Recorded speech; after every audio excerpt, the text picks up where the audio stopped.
Welcome to Nevermind the Furthermore. Wait a minute, this music isn't right, the scene isn't right. Hang on.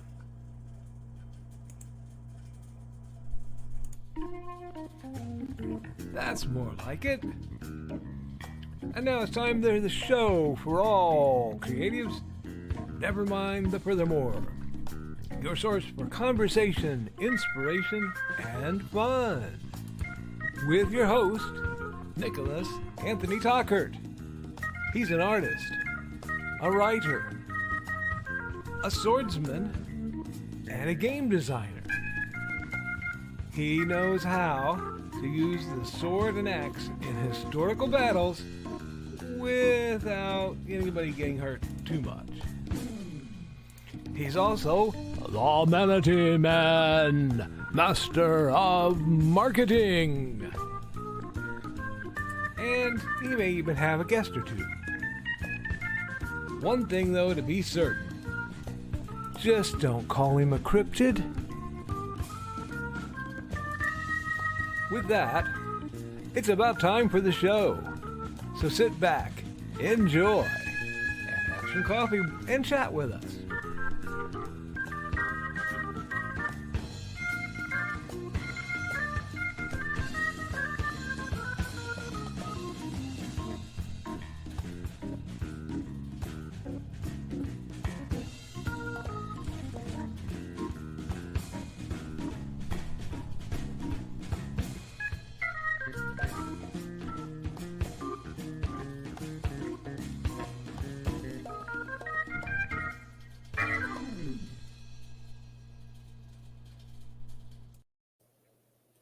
Good morning, Nevermorians. I'm your host with the most, Mr. Nicholas Anthony Tockert, coming at you over the airways on WNTF. Nevermind the Furthermore. Nevermind the Furthermore is brought to you with the love and support of our good friends over at the Independent Creator Directory, your one-stop shop for the best and the brightest authors, artists, and creatives. We're also made possible by sales of The Simple Sword, The Fighting Axe, and The Simple Spear, all part of my ongoing series of Western martial arts manuals designed to help you go from having handled the sword to teaching the art to others. Now, friends, it has been a beautiful day. I have a lot of shtick I can get into, but honestly, it has been a beautiful day. The hump that comes from hump day has been beneficial. Let me explain. We had and have been having some rather monumental windstorms lately. Now, usually, and in the near future, the damage that we receive from the windstorm that I know will not be enough to trigger my lovely home insurance will require repairs, but that comes after we get hot water again, because my adventures with no rinse shampoo and tolerance are quickly running their course. Unky Nick, he likes a hot shower once in a while, and I carry a lot in my soul. So it was with a heavy, heavy heart that I went out to look at my house yesterday, because, good Lord, we had, recorded 100-mile-an-hour winds. And I'm going to have to take a picture. I'm going to have to take a picture for my guildies to see what happened, because it's about the Listfield area.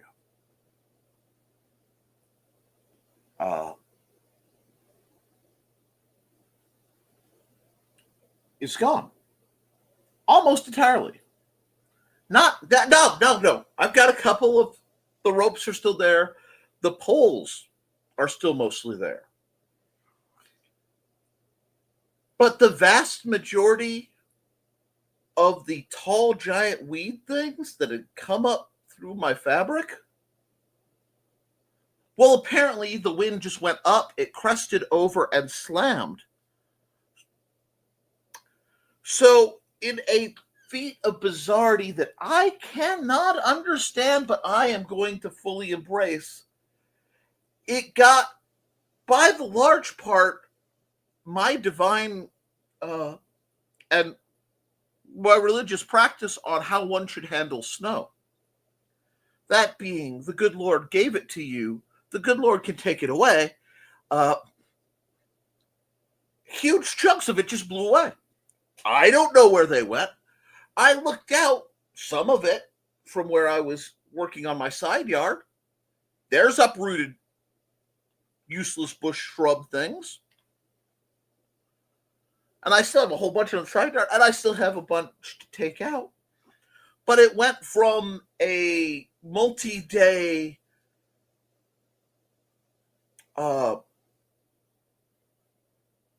bush hog grade job that I wasn't sure how it was going to get done to, okay, I am desperately allergic to these things.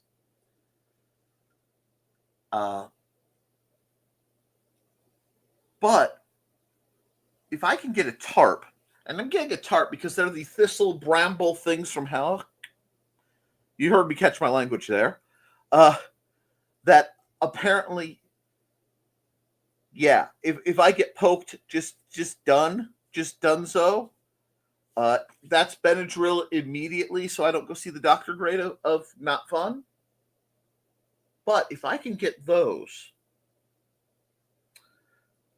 carefully removed and like put on a tarp and then drug tarp style to my next door neighbor whose encampment still stands despite the county's best efforts.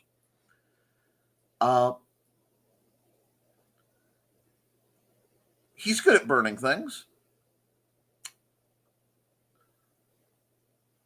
He'll settle that dilemma, and it might become vaguely usable. Now the trick is I have to do that sometime in the next because we are going to hit the period where we are slammed.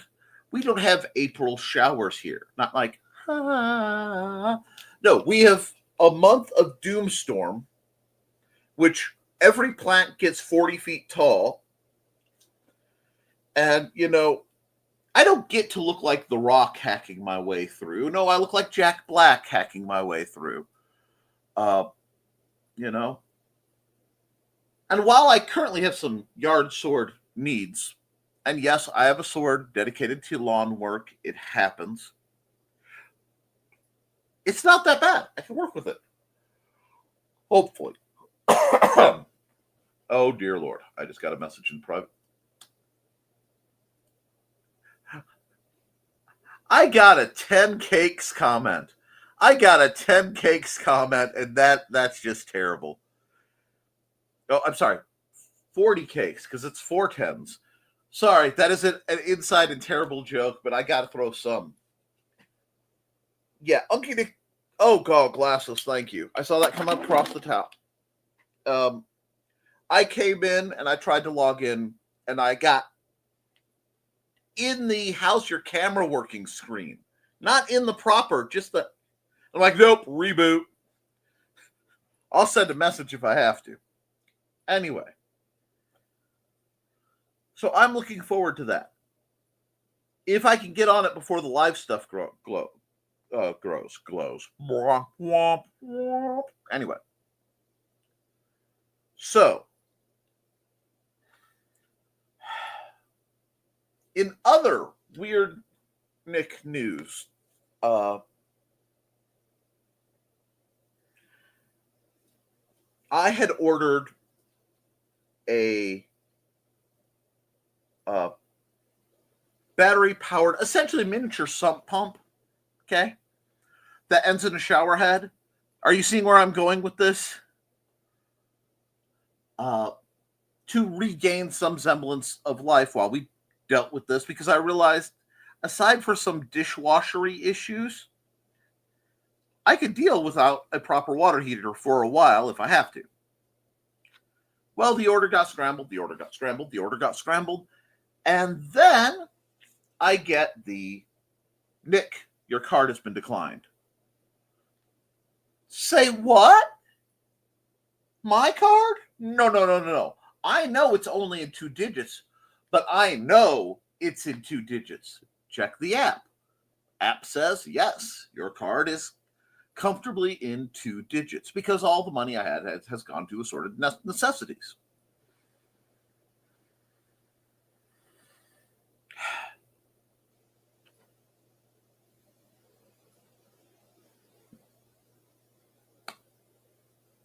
I get on the line. Now, it takes me nearly 45 minutes to get through the waiting screen, the holding line.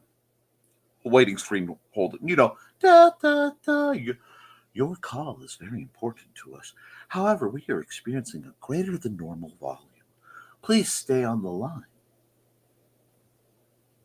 No, my order did not come in 3 times, although that has happened before. I go through, and I get a nice, competent customer service person who speaks English like a native English speaker. They may actually have been American-based. Not that I'm bashing the other wonderful customer service people I've had, nor Reva, my stalker / debt collector, who I genuinely think about her sometimes when I wake up in the morning. But I get this nice lady. We talk, and I have to go through, giving the star sign and the moon sign, and was Mercury an ascendant, and what's my blood type to get access to my account, which, that's normal. Everybody has to go through that. And she goes, yeah, it's fine, but Amazon's been having some problems. So we just updated your card, so have new card. Yay. It's the same number, just new date. So Amazon does not like that. So why don't you just pull both off and readmit it? And she go through. Pull both off, readmit it. Maybe you didn't know this, but there's been a massive power outage in the region and a little higher to us. Do you think an independently battery-powered shower device might suddenly be rather popular?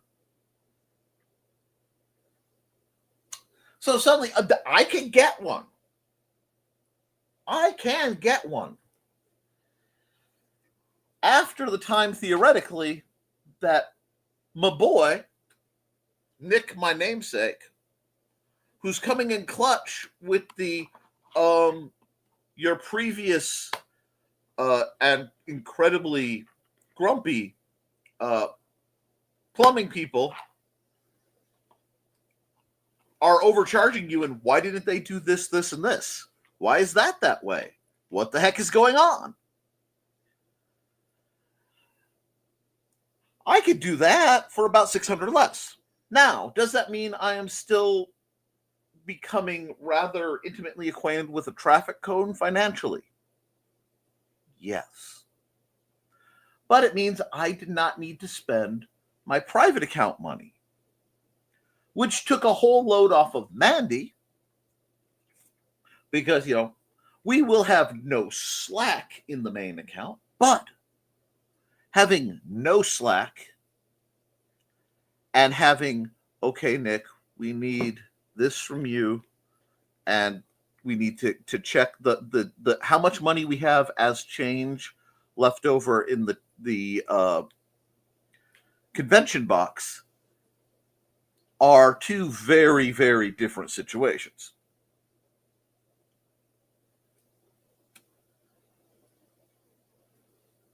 Okay, this isn't bad.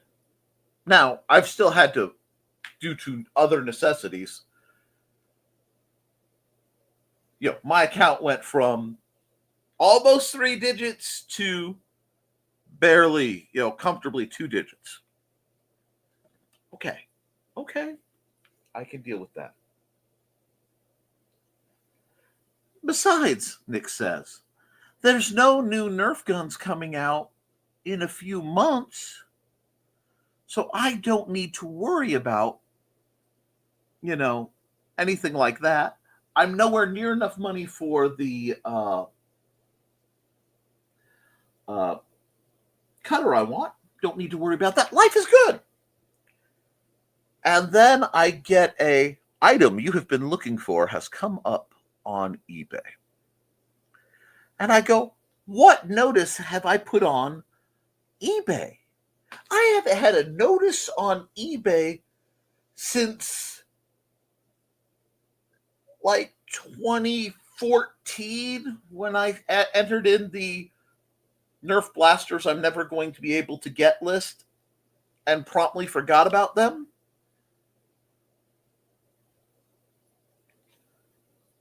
An item came up on eBay. And I looked and went, that is slightly more than I normally pay for a blaster. Certainly more than I pay at Goodwill. How much is it to order it normally? Ticka, ticka, ticka type. Oh. That's a 3-digit blaster. Not because it's one of the pro blasters, because frankly, I have pro blasters. The thing is, with pro blasters, I can't shoot them at a lot of people.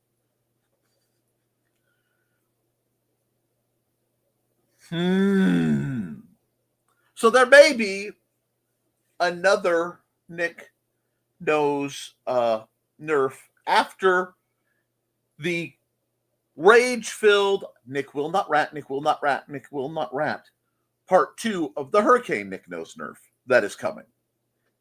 Because there is a rant coming. That's why I didn't do it last week. I'm like, I am not dealing with this rant right now.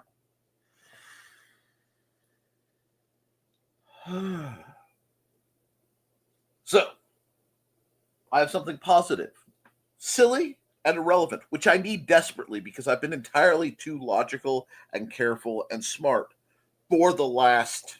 We're not going to talk about how long I've actually been without hot water. We're not. I almost did the Alfred, I drew you a bath joke. But I did not. I was good. Now, there is one matter coming up. So there will be more Nick Knows Nerf coming up in the future. I have to review 2 blasters. I'm waiting for one to come in. And I have to get ready for the glory that is the coming Nerf war at the Benton County Public Library, which I'm looking months ahead of because I have to. Now, Ma, he said, and Ma, yesterday was April Fool's Day.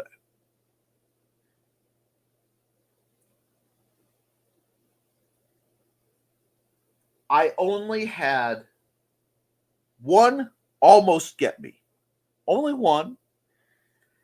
And it was niche and harmless. I had one that I saw coming a mile away. And because it happened to be my favorite kind of prank of all time, quite possibly the perfect prank, I had to partake in sharing it. Now, right now, Uncle Carl has a twitch under his eye because there's nothing that so annoys Uncle Carl as the glory, beauty, and majesty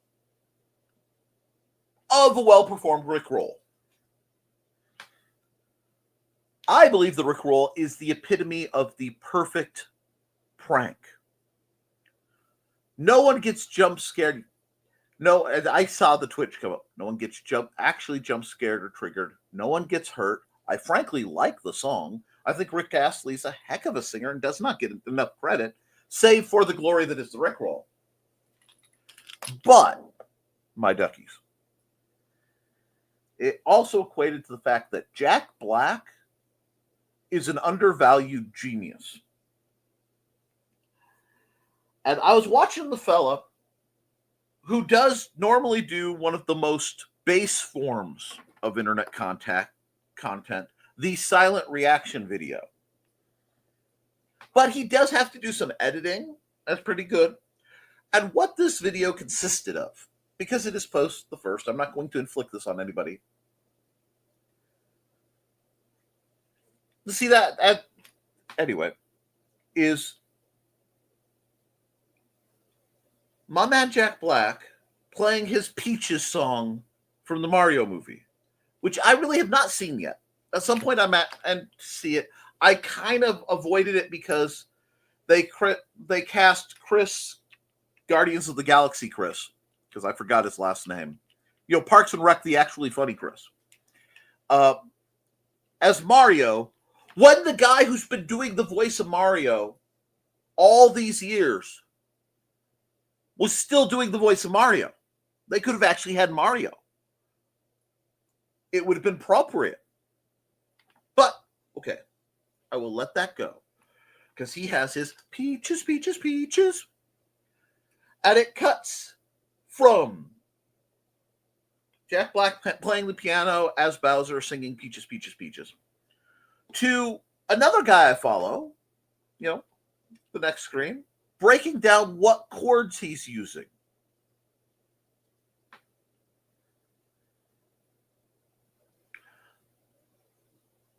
That is Chris Pratt. Thank you, Chris Walker. I actually quite like the fella. Don't get me wrong. Don't get me wrong. He doesn't need to voice everything.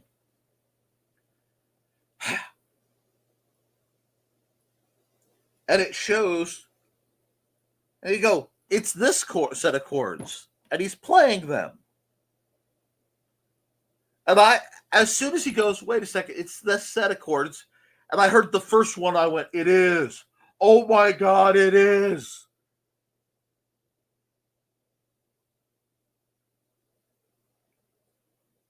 And then they cut to, it's the same chord progression as a Rickroll, as Rick asks, please, never going to give you up. Which means Jack Black stealth Rickrolled millions of people. Yet another reason to want to hug that big furry genius of a man. It's brilliant. Now, this brought me joy. And I have come to the conclusion, if you look through my feed, you will see annoyance at the idiocy of the world being dumb enough to be a Gundam spin-off. Annoyance at the idiocy of the world acting like Power Ranger and or Captain Planet villains. Attractive people doing amusing things and things that make me happy, because that is like vent. For the content I share that I do not create, it falls in one of these categories. And the odd Rickroll, deal with it. Because it's harmless and it brings me joy. I had to share it. I had to share it. And I had to share it within the hours of Saint Fool's Day. Wow! There's my brain. See, that's what happens when you have, you have Irish genetics, but you know way too many snakes that you love. It's like, there are a lot of Slytherin in my life, and they have nothing to do with Harry Potter. A lot of wands, though. Anyway.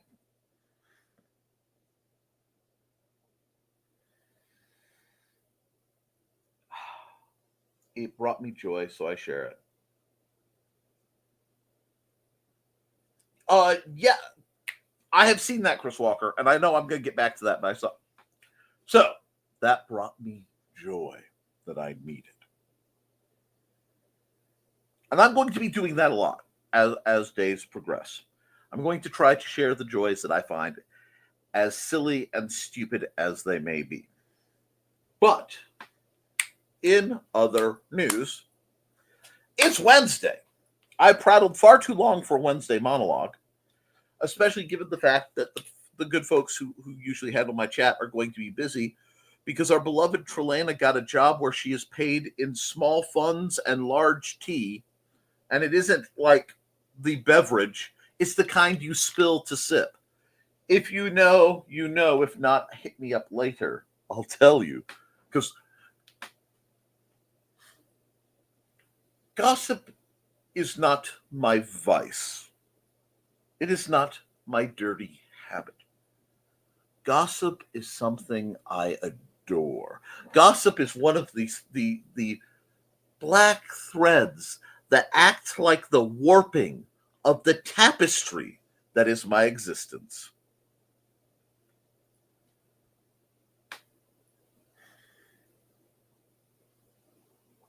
Oh, yeah, this is going to be a long one, folks. But that's okay. Because I can see it now and I can go the distance. But, and yes, blessed is Jerry among hosts. That, my love and my dad's love of watching Jerry Springer, because Foxy just said something about Jerry, is such that it, to this day, part of the outro that I give for the Historical Fencing Guild is still be kind to yourself and each other. That is a little loving nod, both to something I believe and Jerry Springer's sign off, because it's such delightful, like trash garbage. But life is good otherwise. The things I cannot change right now, I am finding ways to. No. I am working to accept. I have art and fury that I can channel. Yeah, Steve. Yeah, Steve Wilkinson, I believe. Steve, something like that. He even had his own show. He was fun. Wilkos, thank you. Yep. I don't know if his show's still going, but it was pretty good. Anyway, it's Wednesday. It's hump day. We need all the positive motivation and insanity we can get. Let's get it on. So I'm going to run Joe's ad.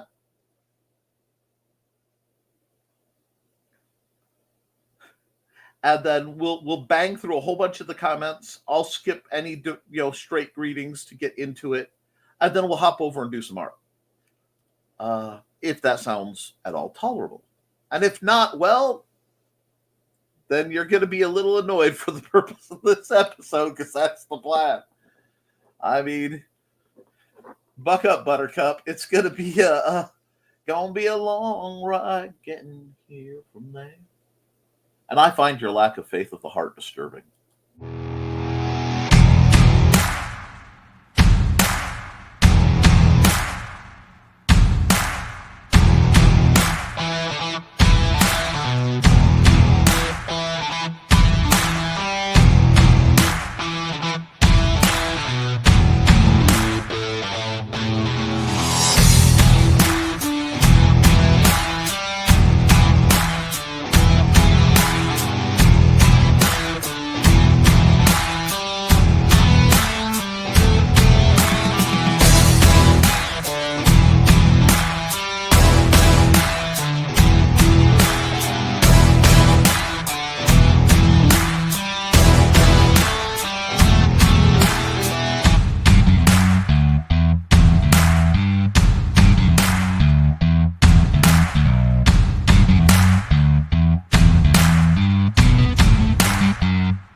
All right, folks.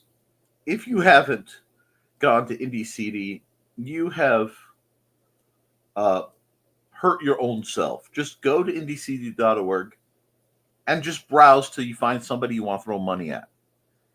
For whatever reason. And just start throwing money. Just make it rain. And the immortal owned chatbot has returned. Hello, owned chatbot. And first through the door is what? I get up late and still manage to be the first commenter? Wow, it's Wednesday. A lot of y'all tend to sleep in a bit on Wednesday to be merciful to me, and I do appreciate it. But hey, Donna, I thought never had a problem with you coming through the door. Foxy, sorry, I would have been here earlier, but Thesis was enjoying his favorite pillow. Good Lord. First comment out the door. It's going to be one of them. Okay, I see how you are. All right, let's go. And hey, Foxy, you've got good reason. You've been busy being a nurse. You deserve the rest. Rest. Rest. Whew! Almost Freudian slipped that one. Morning, all. Morning, Josh. I bet you're having a blast of a time watching the assorted storm fronts reeking their way through, well, that was a gesture, reeking their way through the United States. But what, you know, they pan up and it's just a horde of Sarah Sandersons, just a whole flock of them going, amok, amok, amok, amok. My mind, it's a thing. It was a long week, but she's doing better. I'm glad to hear it. Nessie and Kraken, still a better love story than Twilight. Rock the heck on. Hey, Josh. And we got Kay and Donna. And also, talked to doctor yesterday, got permission to stop the med that made me not sleep. I slept better last night than in a month. Rock on. There are few people who appreciate sleep as much as I do. Sleep is a beautiful, wonderful thing. Being the master of chronic insomnia that I am very pleased. That's great, Foxy. It's one that makes most people really drowsy, but of course made me wired. Eye roll. Ah, yes. Last night was one of those nights. But fortunately, I was able to just play-by-play an episode of Gundam Wing and do ridiculous amounts of exercises and drills to keep from prowling around at night like some kind of discombobulated, predator riding ominously places because Rider on the Storm. Anyway, when your brain goes, Ghost Riders in the Sky and Riders on the Storm are actually about the same set of dudes at different points in their life. You just... Wow, Nick. Yeah, that's where I am. Anyway, it really was. Then this morning I got my puppy lovins. Today will be a good day, I think. Yeah, I'm like that with some meds too, Foxy. And hey, Thesis. Pretty quiet here, especially for Wednesday morning. Like Benadryl? Hey, Thesis. No, Benadryl is how I can tell, or meds like it, which really it's a terrible med compared to what's out there. They're finding all sorts of fun stuff. Yay! But it's a necessity for somebody who's allergic to everything and needs a quick acting something or other once in a while.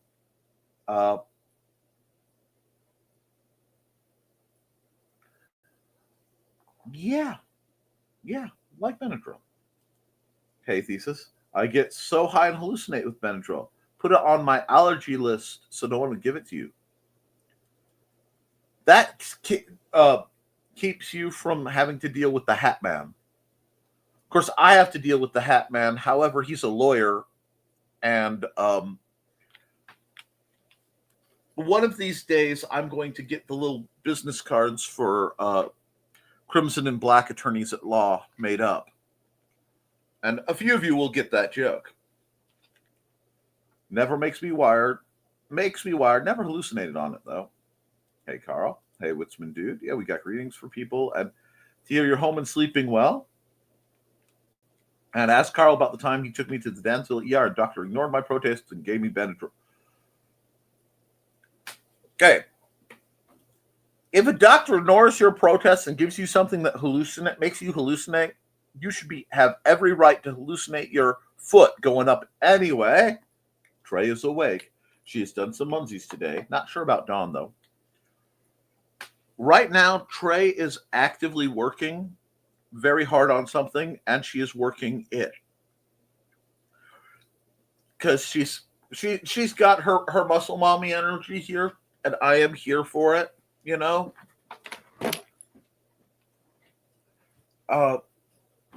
Green's a good look for Trey. I wouldn't have expected it, but I do think the world could be greatly improved by giving Trey free access to just, put sleeper holds on anyone who delightfully deserves it. Night, night, night, night.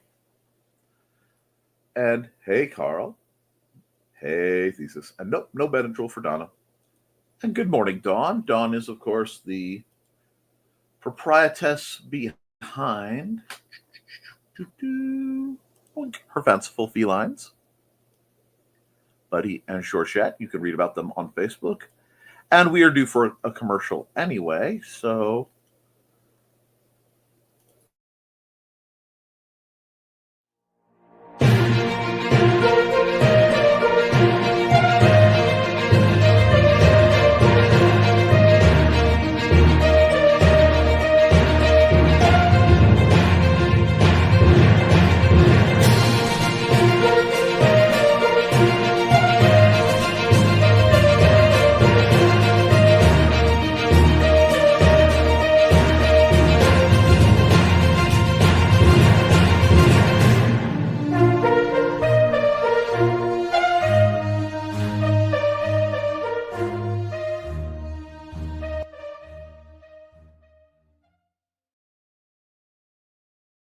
alrighty then, back to the comments real quick.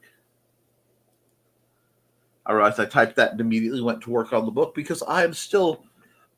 How do you find time to write a novel? I literally write a few words during the commercials frantically. And, hey, y'all. And there she is, Conjurer again. Yep, I'm awake. Got duck at about 10 to head up to my doc appointment. Fingers crossed. Okay. Absolutely. Morning, all. And Trey. And hey, Trey. We'll keep my fingers crossed for you, too. I just need to conjure that $1 million. One, in this economy, $1 million just doesn't go as far as it should. You need at least 100 million to justify voting Republican. Wow, that slipped out. Anyway, but visualize it and make it so. Use hypnotize the world. Use your powers for evil, Carl. Anyway. Contour is strong today. Okay, where's Sarah then? I only want 50 grand, but I assume that's will be left from the $1 billion once the IRS finds me. Morning, Trey and Dawn. But if it's a magical money, is it taxed? I mean, no paper trail. Oh, no. The magic is just providing a path for causality to bring it there. Awesome. I got to see Trey's organizational pattern, and I actually delighted in it for a second. I'm in a mood. Conjure a decent appointment for me, please. One with answers, one where I'm not dismissed because I'm overweight, one where they actually give me the results of the 5+ texts they gave me last week. And I think the chances of the $1 million is more likely, Dawn. Sorry. Frickin' doctors. Ugh, dunk. I know that feeling too well. When I did go see a specialist, they wouldn't even run tests, didn't ask me any questions, basically just dismissed everything because I'm not skinny. If it helps, I got a doc canned. When I asked my doctor, my neurological doctor, hey, doc, why am I falling over? And his response was, well, you're grossly fat. Whew! I almost forgot that I was on a live stream. I almost forgot that I wasn't just chatting with people in a certain room that, has elements of blue and yellow in it.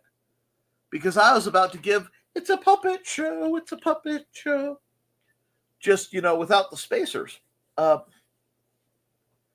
It's okay. Y'all can read between the lines. Sorry to rant. Hurting yet. No answers is getting to me. I understand. Hugs to Dawn and Foxy. Even my normal doc was appalled. And I'm feeling Dawn and I could have quite the pity. Hey, they happen. And Foxy, I don't think magic money could be taxed. Just hide it in a safe in the bed. Oh, God.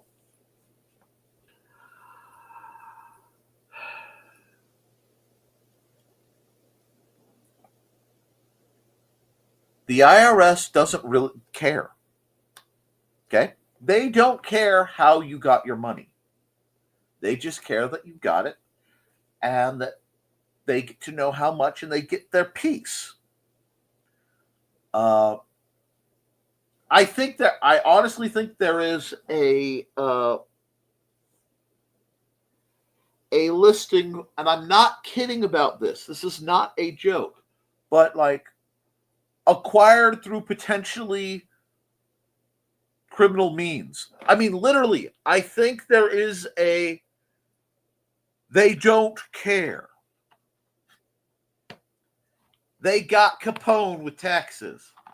Pay your taxes on your magical money.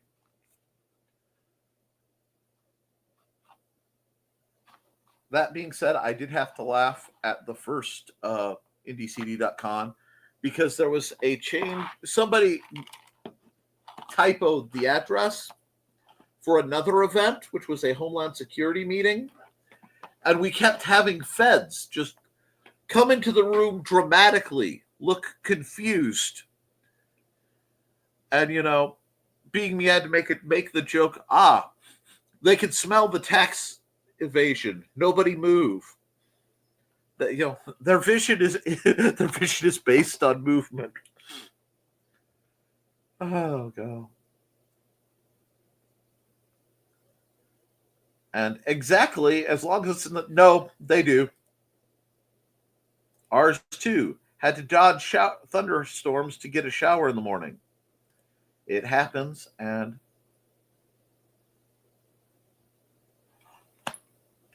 I just got the logic that if you organize your things, you can find them. If I could ever learn that, that would completely, change my life.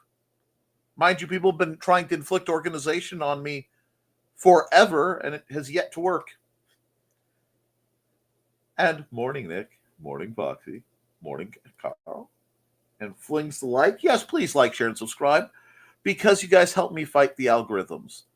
I am at, by the way, for people asking, I'm at 35,056 words on Haints and Hellfire 2.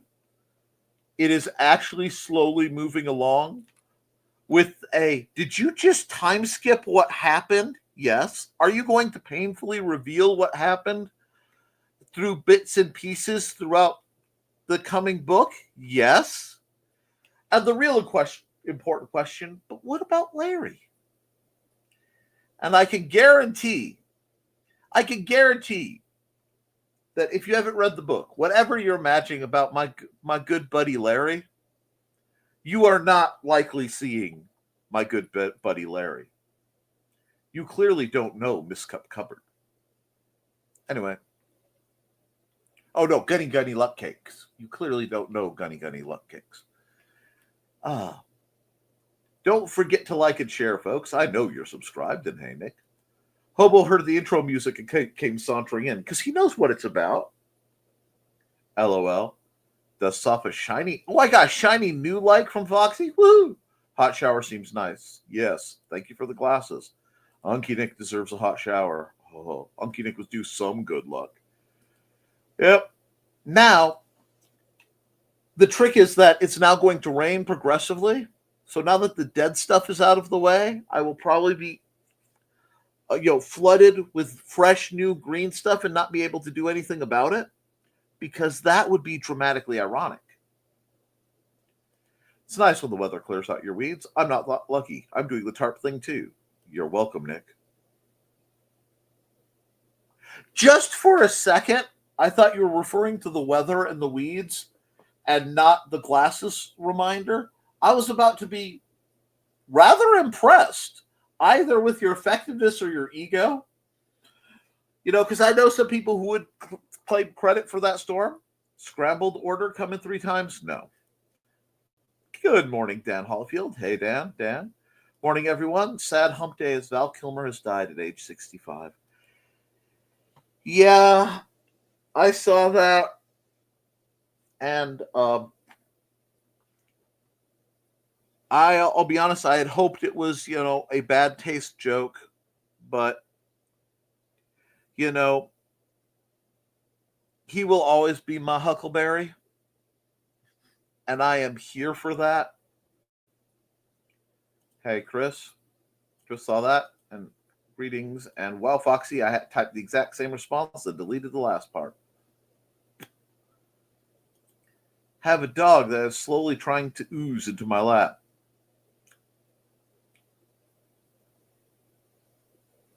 That, I'm sorry, because of some of the dogs I've known, that could be far more literal.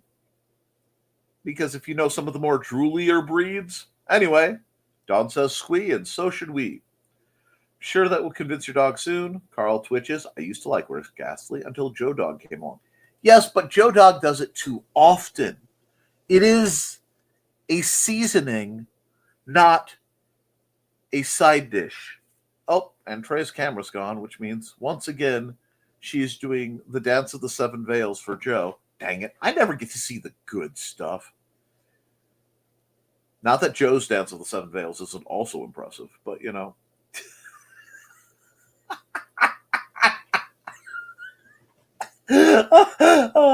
Yes, I got to see something that amused me in the thumbnails here. Hey, Chris. Hey, Thesis.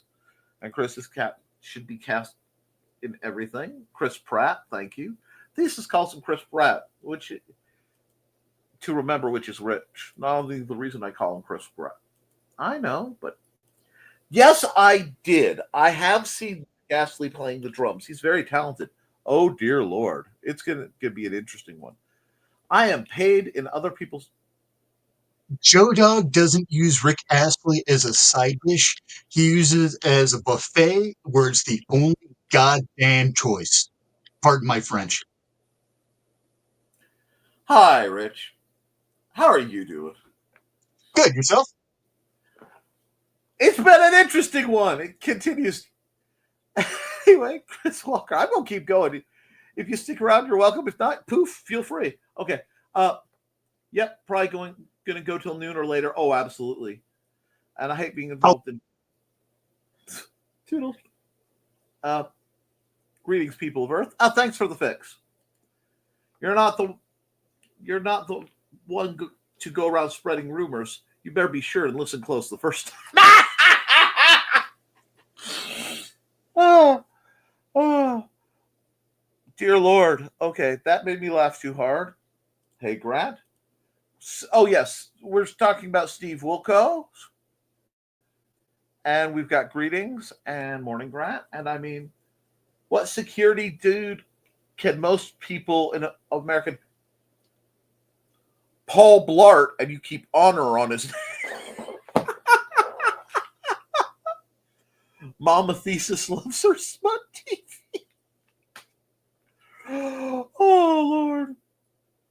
Oh, well, that's what she calls shows like Jerry and Maury and stuff. I love it. No, it is. It's absolute drivel. It is the basis of the base.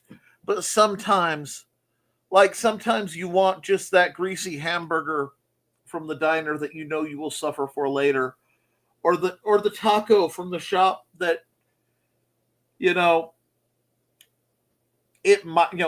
might be a truck, it might be a tenement on wheels.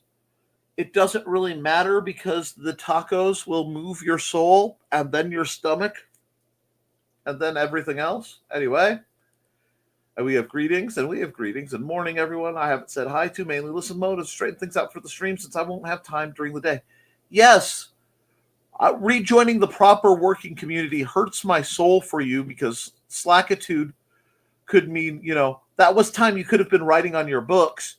But I understand the need for drama, so it's okay. Oh, right, that is today. Yes. Hi. I'm all discombobulated. Hi. Fixie or Foxy. I'm sorry. The name Fixie and Foxy sound like a pair of twins that I probably should not discuss. Anyway, Indie CD at play tonight. Now, remember what I said that Nick told me was something I should bring up on Art Time? Yes. Good. I remember telling you. I, for one, welcome our new robot overlord. I am going to say I have very little trouble with actual AI sentience. Okay? I have I have different issues with ambulatory robots. Okay? That the goofball who makes cars that look like a 3-year-old drew them and glued them together while saying hi a lot in that range that men of my background cannot, this is how you hail a cab. This is how you wave to friends. Into this range thou shalt not put their arms.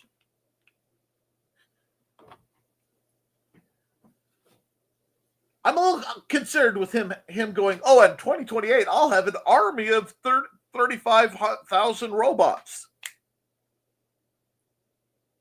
The other thing saving me on that one is the fact that he glues together his cars. I'm sure the build quality will be such. And you're having a nice morning, sipping on some coffee. Making my way downtown. Anyway, hey, I could go for some coffee. And I don't mean like, quasi-healthy home, black with real ingredients coffee. No, I mean like the really slutty sugar and caramel and heck coffee that is a slurry of caffeine and calories. And distracted, missed a bit of the show. However, I want to say I hate gossip, but I do like to be in the know. Exactly. Have to work on a short story I did. Donna, Blade, and Trey gave me some good advice. Rock on. Funny how we're like on. I welcome our cat overlords who will pee on the robots. I welcome our robotic cat girl overlords because at least my impending doom will be visibly attractive. Anyway, glad the advice was constructive. I misread that as constrictive, and my brain went into all sorts of places involving knots. And drama seems to follow me. I try to walk away, but well, that's the thing. Donna. Donna's there too. But advice. The source of your drama should never become the main character in your life. You see, the way to escape and negate the dark powers of your day-to-day narcissist is to shun and ignore them and then remove them from your thoughts so that they can stop energy vampiring off of you. But the only way to do it is to cut it off. However, because the drama they generate, the process can be hard. It can be addictive. Because any problem you have can get redirected to, well, at least I'm not dealing with them, or I'm thinking, it gives you a distraction from dealing with what you need to deal with. All right, I need to pop back in for this one. Really?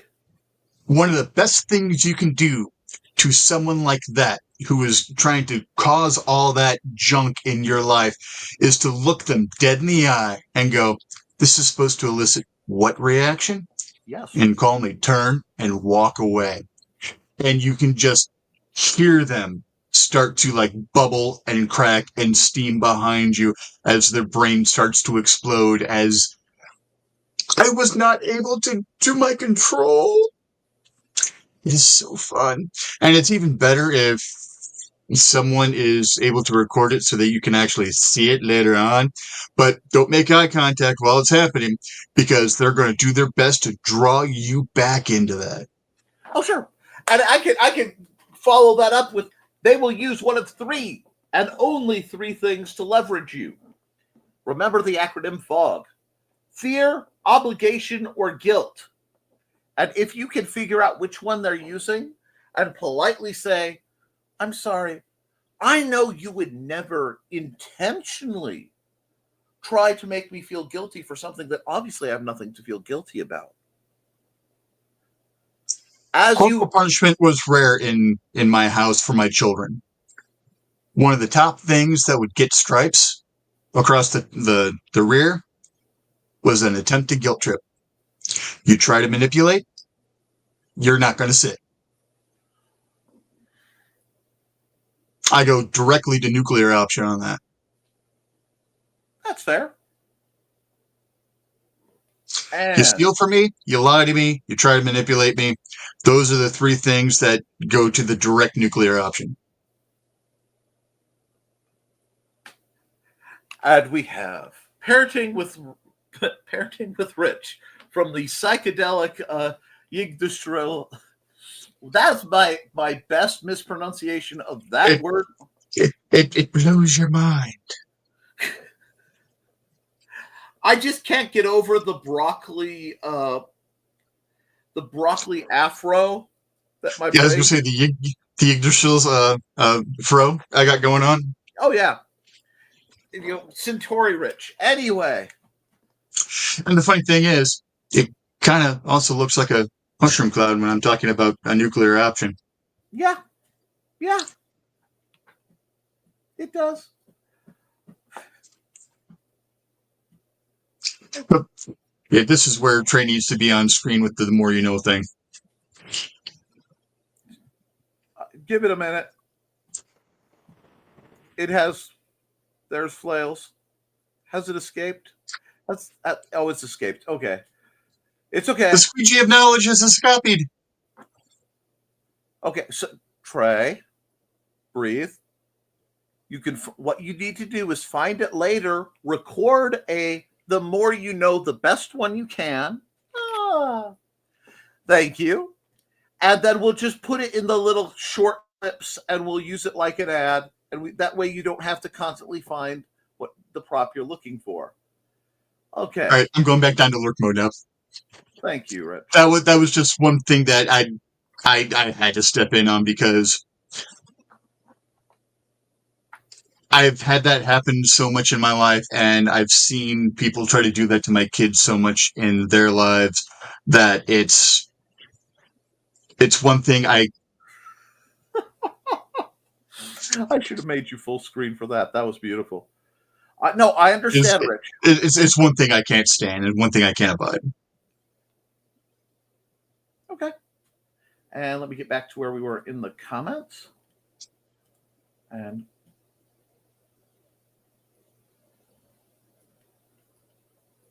good morning, Joe. Good morning, folks, says Joe. Just set up stream for tonight's Indie CD Creatives at Play. See you all tonight. Dog's left lap. Now I can type without him. Hi, Joe.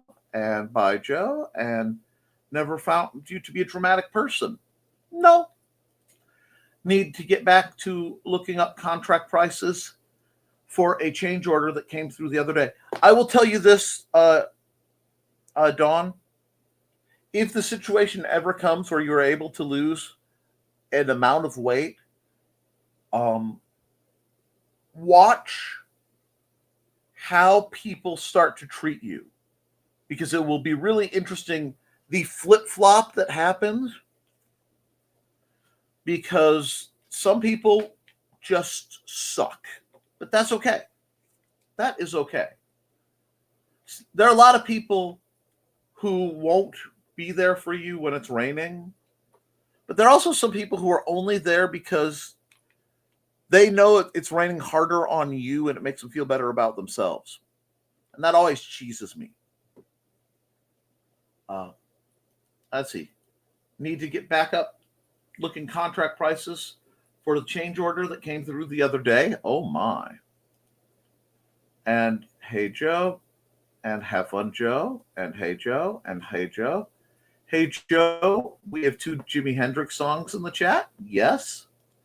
You're lucky that Benadryl makes you high. I'm not even. No. It's bad enough that Rich admitted to corporal punishment on a broad stream, but not. Let's not. I don't care. I have never I will say this: I've never intentionally taken a substance to alter my mind that way. I've had a hard enough time keeping myself together. I imagine. I don't mind it, but you know what? I could do without. I'm just going to skip a few of those just because I realize that subject will get us in trouble. I'm waiting on a test from my dermatologist. Well, I hope it goes well. Dr. Stories. Oh, not Dr. Stories coming this Friday, not Dr. Stories coming this Friday. Deciding whether to head to the doctor early, have a storm out here. That being said, listening mode engaged. All right, and good luck. And 369 subscribers. Well, I'm glad we got a couple more. I have organized chaos. Looks like I messed others. I do, but my problem is the cats have disorganized my organized chaos too many times. Not the green room. Rich just got out of a hot shower. Oh, hold on. Not the green room? Anyway, morning, folks.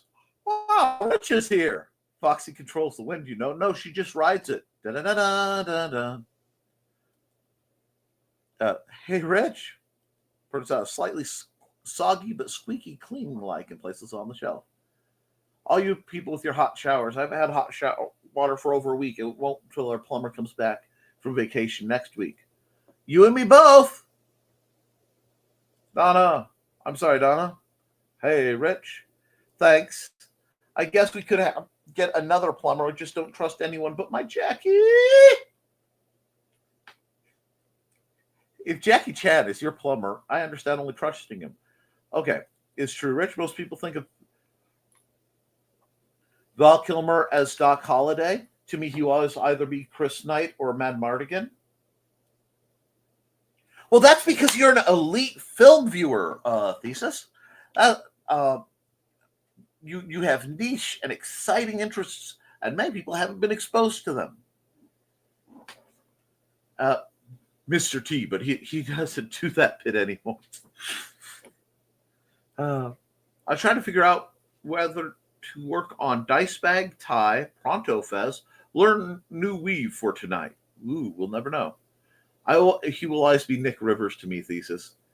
He's almost as apex in that role. He truly reaches Doc in Tombstone. You have to understand something. It isn't that I like him as Doc in Tombstone because of the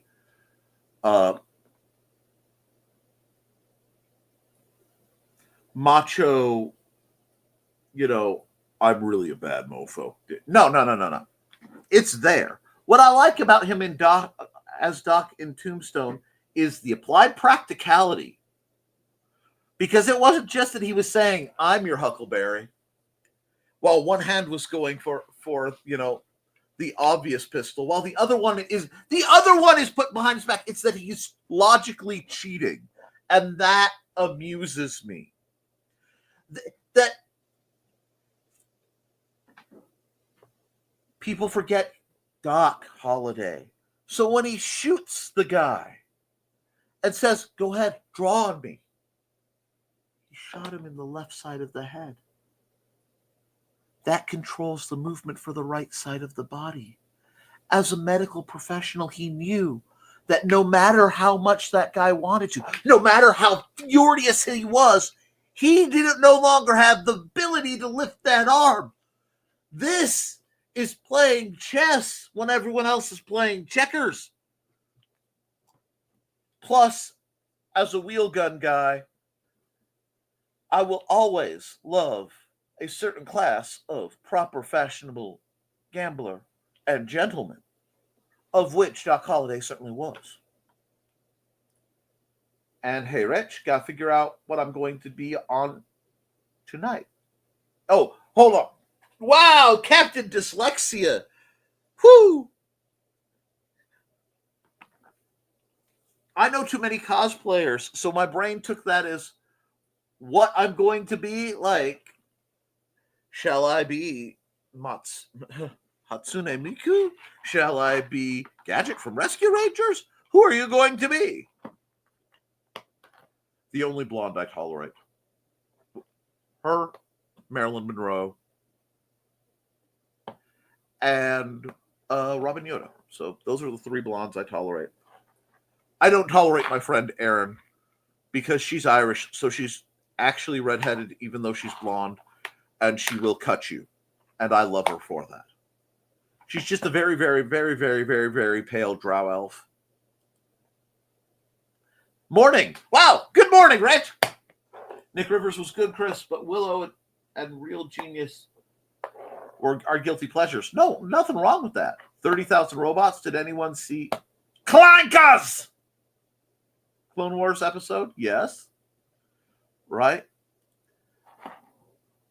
I was so happy when Willow released on Blu-ray. It's a great movie. Here, kitty, kitty, kitty, girl robot. Better than my buddy's perfect roommate, Roomba-chan, which at some point I will explain to those of you who don't know, but not on a live broadcast. Tempting fate, aren't you, Carl? Not the green room.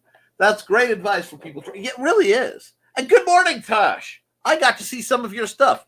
Twitch hates me more than normal things. So, like, when I try to watch Twitch, it will boot me out constantly and then erase my comments. But I have watched your streams. I am a like follower because I have no money. I mean, obviously, no. But you're awesome beyond measure, and I need that commercial so I can promote you. Hi, Tosh. Hi, Carl.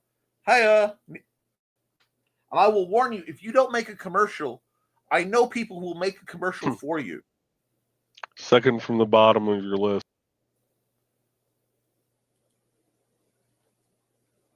Oh, that's right! Commercial time!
One second.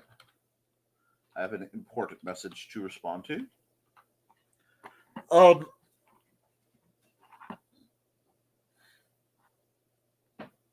I saw something and I couldn't unsee it, but due to the nature of what I saw that I couldn't unsee, I could not express on this program. Now, thank you. I forgot because I'm so used to hounding people to do a project and them not listening. And you're welcome. That was my gift to you, Trey. If I had to have the thought, you have to have the thought. But no, that's awesome. Support those wonderful people. And thank you for catching that, Joe. Man, I'm rasty this morning. Okay. Had to move the squeegee of knowledge to the fun. That's okay. We're going to do like a fancy one, and we'll just record it so that you can do it, save you the effort most of the time. And 3PO can't abide those Jawas. Hi, Don. And, I have hit the first goal of my weight journey, 350. Rock on. Now on to tier 2 to get down to 300. Rock on, Rich. You can do it.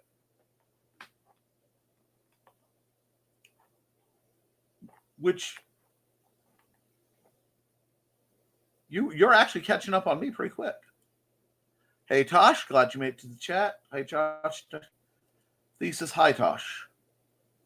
Hi, Tosh. Not to be confused with Tosh and Low Tosh. No, you have Tosh the Stampede. You have... Anyway, hey, Rich, raining on me? Good choice of words today.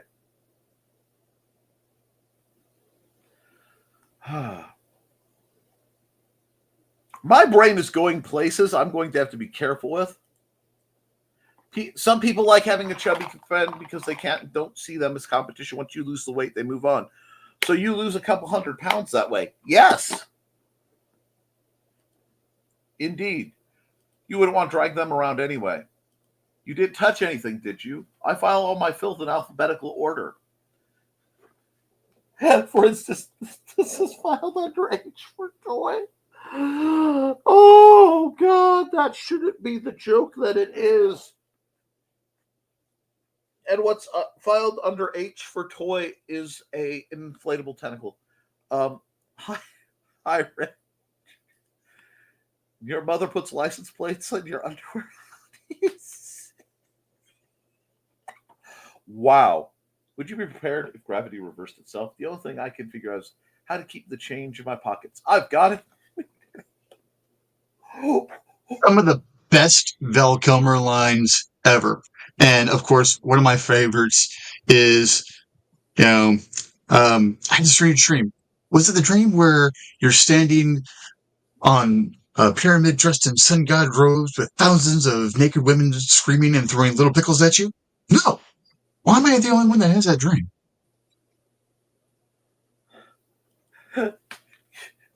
I'm just going to keep going because who wants to go ski shooting? Okay. You have to understand. I can quote nearly all of Real Genius.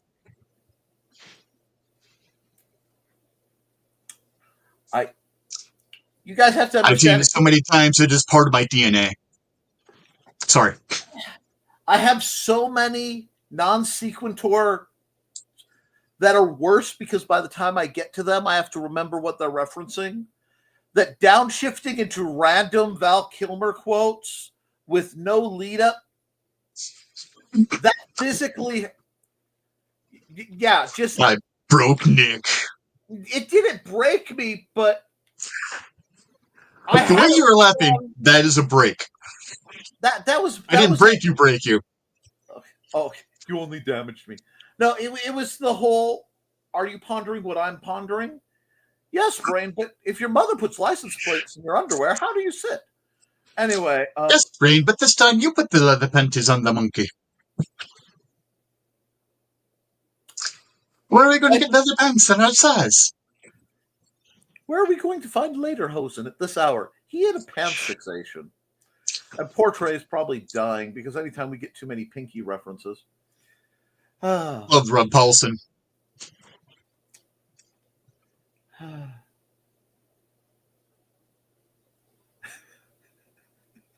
At least there's the courtesy to reset me back down to where the gradient of annoyance exists. Okay. And yes, the Tosh had there. It's funny. Carl can't see what was going on, but I had eardrums, not anymore. He tried to blackmail you into making an ad, not knowing Joe had already done it. I usually do. I'm derp that way. Well, at least I'm typing comments in the right window today. Oh, I was listening during the drama part. It's on the very bottom of my list. Good. Hey, good. This means I will get a PM soon that nobody loves the trouble I've seen. I mean, nobody loves me yet. About right, sunshine. Wow. That was almost as dismissive as my dad's incredibly rude phrase that entered my vocabulary. I have to be careful never to drop in polite conversation. But I could add sparkles to a pre-recorded one. Okay. My dad, at certain points, has a habit, and it has come up, of using the phrase sweet cheeks in the middle of disputes, usually with very large gentlemen. Because I come by it honest. You have to understand. I've got at least 3 generations back confirmed of larger people needing to be solved by smaller people via force multipliers and annoyance, or the being beaten into a concussion while saying, your mom hits harder. My youth was interesting. Oh, fun, Trey. Yes, it should be fun. I'd like to see the sparkly the more you know. Well, I think a good part is I'm not having as much edema going on in my leg, so I'm not carrying that extra fluid. It helps. Okay, sorry, we're getting an ice storm today, so Mumsy and I are trying to communicate, so we'll help. You rock. Stay safe. Be careful. Let us know how you're doing. Oof, you guys be safe up there, and yeah, Trey. Yeah, that's another one.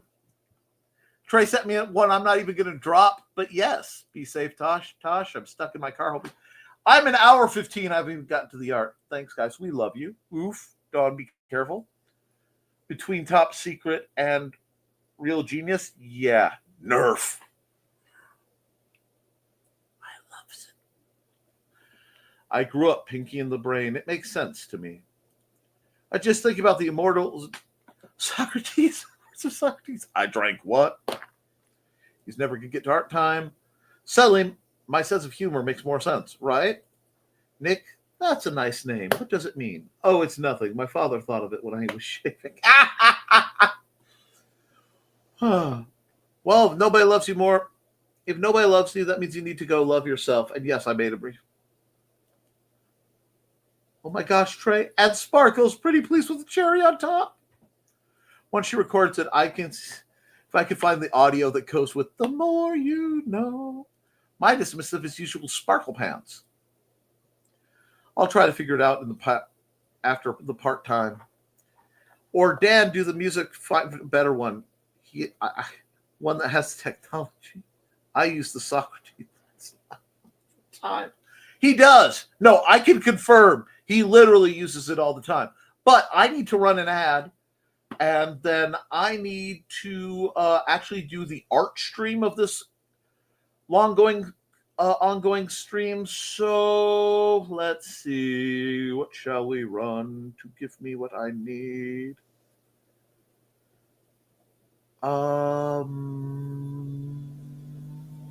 Yeah, we'll run this.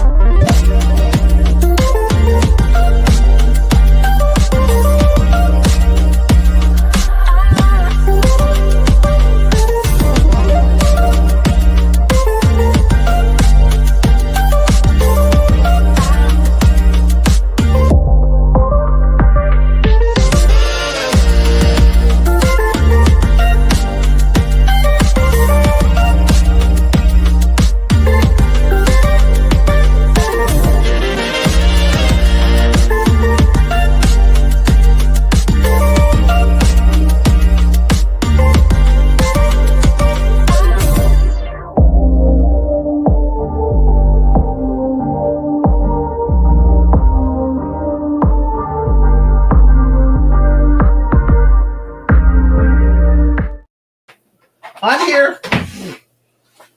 I am here. I am here. So is Joe. Hi, Joe. Howdy. I figured since you're going to do art, I can Do the comments? I'll do the comments for you for a bit, because trying to figure out which items they're actually wanting to add to the contract. If I keep looking at this sheet, I'm going to just start trying to put my head through the basement wall. Well, let's But not have you. don't forget your time lapse. Thank you.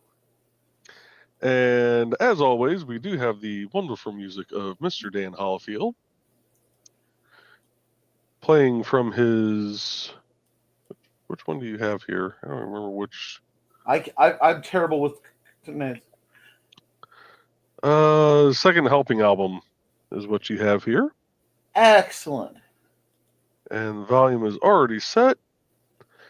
Yes. And we'll start off with something a little easy on the folks. We'll go with track number 10, Nature Walk. Oh, okay. We're going to go really chill into things. And you can find all his links to his music on indiecd.org/about-Dan-Hollifield. Groovy. Ooh, doing a gradient? Oh.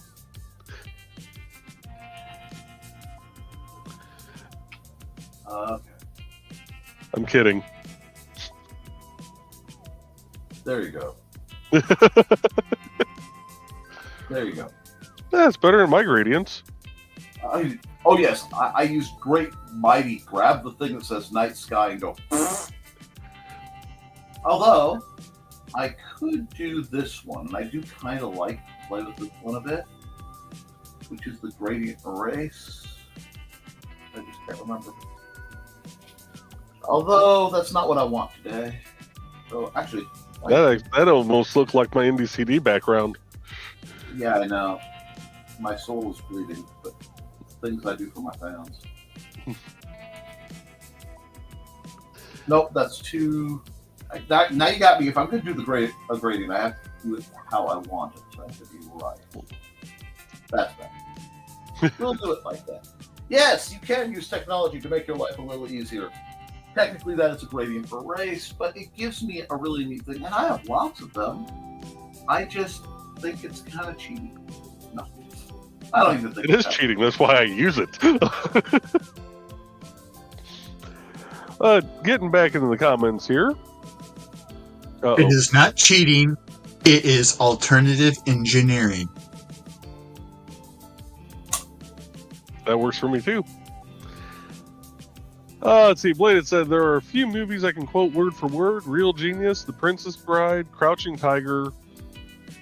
And Fox says, and you proceed to do it at every opportunity. Well, yes, it's The Princess Bride. Carl says, blessed be the writers of such humorous lines in movies. And I agree with Foxy. Amen. Okay, no. What I want to do, I actually can't do it straight gradient. And the app won't give me what I would like, so I have to do it the hard way. It's fine. You. Blade says, rodents of unusual size? I don't think they exist. And Fox says, capybaras are pretty unusual size, just saying. Yeah, that's true. Capybaras are awesome.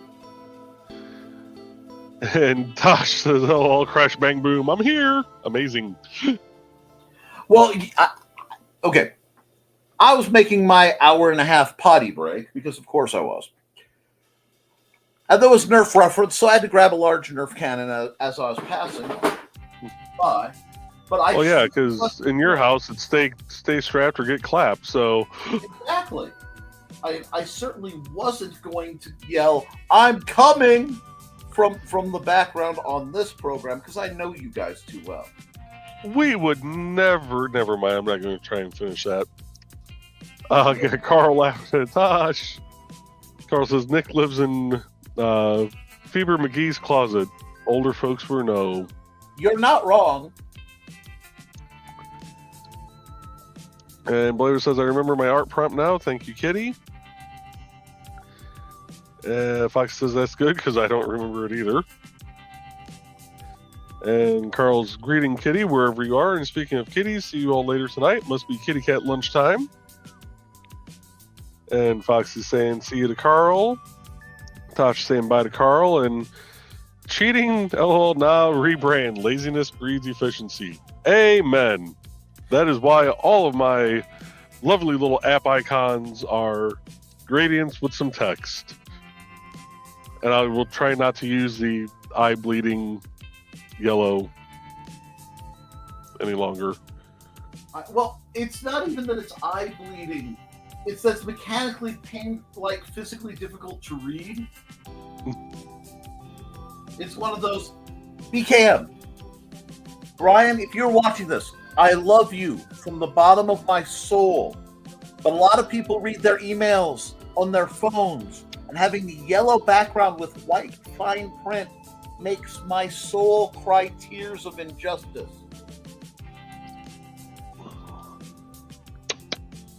And now I know what to use for my mileage app when I finally get it done. I'm kidding.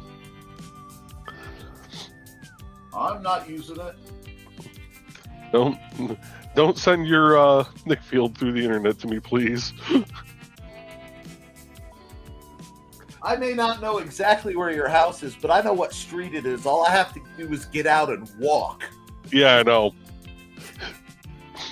What are you doing? I'm touching every mailbox to leave a surprise. An hour later, why has the street been knocked out? It's like a EMP has just tried everything. Yeah. Fox says, looks like out on water, that darker part being the sky. Yep. And Chris says, I got a bad feeling about that, Foxy. Rich says, I'd love a Cappy as a pet. I hate guinea pigs with a passion, but I think Cappies are freaking awesome. Okay, so a regular guinea pig is something you hate, but a dire guinea pig is something... I know I'm going to hear about this one in a moment. Yes. Yes. Fox says, I like guinea pigs because they will sing with you. That I did not know. Oh, yes. The problem is they sing when they want to. And Blade says, someone needs to commission Trey to make a... I'm not going to try and pronounce that word because I haven't had enough caffeine yet. Stuffed critter. There we go. Just because that would be the most adorable thing ever. And Tosh says, but hey, let's talk about this. The eye bleeding. Everyone remembered it, right? Good marketing. So, okay. So a little backstory for that, Tosh. As Nick face palms. I'm sorry. The first couple apps I created when I did the app logos and I showed them to Nick, had he been able to physically reach through the computer to strangle me, I'm pretty sure he would have. I didn't see an issue with them, but I was also looking at them blown up. I wasn't thinking about how they were going to look as many app icons on the actual phone. Mainly because I don't look at the icons for the most part. I look at the actual, like, what it's called underneath. So, yeah. That's where the whole, joke of gradients came to be with Nick. Much love, Nick. Yes, the joke. Yeah. This is also why a couple of my apps have custom-made app icons by Nick. Because when he found out that I was getting ready to launch a couple more apps, it was you're not doing the app icons, I will do them for you. You tell me what you want. Literally. That offer still stands. If I can prevent yellow gradients, like 3 different apps with yellow gradients, and no. At least I did red text. Wow, I felt that. Anyway, moving on now. Fox says, some of the eye bleeding ones I cannot see. They look gray and give me a headache. That's understandable. And Rich says, my guinea pig was a biter. Ooh. Okay, so you had a jerk guinea pig. That makes sense. There was some problem with that. Fox says hers only ever bit her brother. Of course, my brother brought him to me along with a can of soda right under the poor little guy's boy parts. That would be something that would be a memorable experience for a yeah. brother. So I couldn't really blame him for biting my brother. Yeah, I wouldn't blame him either. Rich says I was reaching into the cage for the very first time to get his empty food dish to fill it, and he latched on, and 5 feet off the ground later, still would not let go.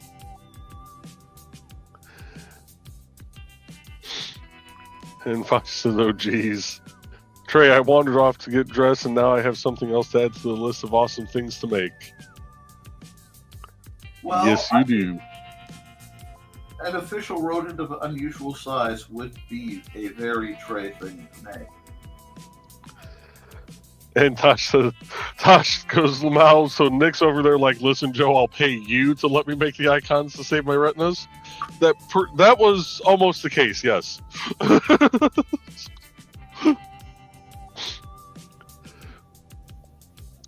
I was definitely ready. If you won't let me at least run a GoFundMe or advertise that this needs help because you cannot be left to your own devices.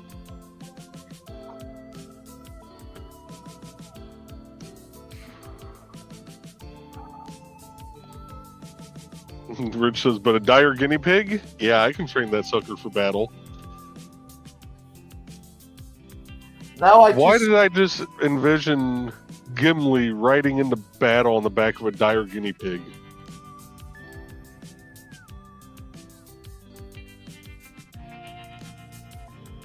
Bye, Trey. We love you. See you up at your other office a little later. And Trey says, I'm off to battle my hair into submission and make some money just as the thunder starts. Be safe and see you all later. Yeah, be safe, dear. Well, you'll be inside the school, so you should be good. And, yeah, I gotta go up to the town hall later, drop off a key, drop off the parks bills that we signed last night and all that fun stuff. And Fox says, have a fun gossipy day, Trey. And Tosh is laughing at Rich. Battle piggies. There's a art prompt for you, Nick. Battle piggies. Battle piggies.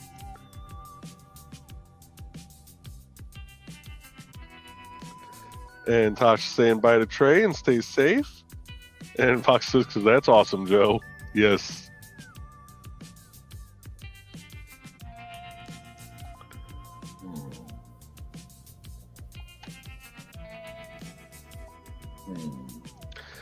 Rich says, I also want a polar bear cub and an army of trained dire squirrels with the kill command of go for the nuts. Rich, I never planned to envision you in Squirrel Girl cosplay, and I really don't want to again, because the problem with being an artist is I can visualize things way too well! Okay. Well, I just had the I just had the vision of dire squirrels going for the nuts in the music video of Ray Stevens' Mississippi Squirrel Revival. As covered by Disturbed. Yes. Cobra Chicken! Sorry, I just saw that pop up, and that is one of my favorite stories of all time to ever come out on the internet. And Tosh says, but could they be medieval battle piggies, maybe? And Fox says, I mean, he does make chainmail, Tosh. It's true. God. Dire squirrels and dire guinea pigs with chainmail armor.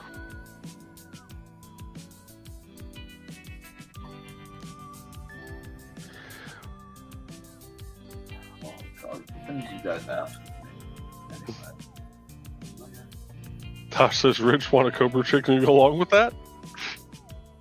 And Tosh says, Foxy, wonderful point. Make it so, please and cheese. Rich saying, I freaking hate Cobra Chickens as well. I had to deal with the aftermath of what they used to leave on the dock when I wanted to go swimming. Yeah, they leave a lot of presents in our park, but the Cobra Chickens we have at the park aren't your general feral, variety. The little kids, I've actually seen little kids chase them, and they don't attack the kids. They just run away. I witnessed that with Xander. I'm very impressed. I grew up living on a lake. And, it's, had to wash the dock every time I wanted to go swimming because of ducks and geese. And, the waterfowl I hate most of all are swans. Well, if it helps Rich, they hate you too. Yes, because, one decided to swim all the way across the lake from its nest, a mile across the lake, to our house to try to knock me the heck out. And I cleaned that up because I wanted to say something a lot more fierce. Oh, But yeah, I've been attacked by swans on multiple locations. And the thing is, I wasn't anywhere near their nest. I was over a mile away from their nest. What did you do to the Yep. swan? Nothing. Well, nothing until the third time.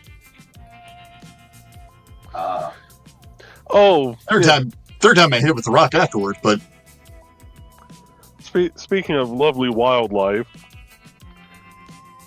our beaver is back at the park. And the little bugger is starting to chew on the bigger trees by the water. oh damn. Pun intended. Yeah, it's going to create one hell of a dam if it falls into that little waterway there at the park, because that's going to eat up the majority of my budget if I have to try and fish that thing out of there. Let's see. Tosh says in Toronto, along the waterfront trail, it's a paved path, but they tried. The Cobra chickens will just waddle along with the people. People give them room. Cobra chickens do their thing. No big deal. Dude, that's awesome. We're also very pro-Canadian around here because we don't want what's going on either. Yeah. But Fox is saying nice, Tosh. And Tosh says, leave the young in nesting areas alone, and generally you're good. The poop isn't fun, but hey, maybe good fertilizer. I will say this. Our grass is very green at the park. And the variety we have at the park, even their young will just run away from the little kids and stuff. And I was actually kind of surprised to see one of them back this year. There was one last year. He kind of had like a club foot, like the foot was just rounded over like this, and he just kind of hobbled along on it. And I was down checking on the park the other day and saw some geese walking. I saw one kind of walking with a limp, and I looked, and sure enough, it was the same one, little club foot.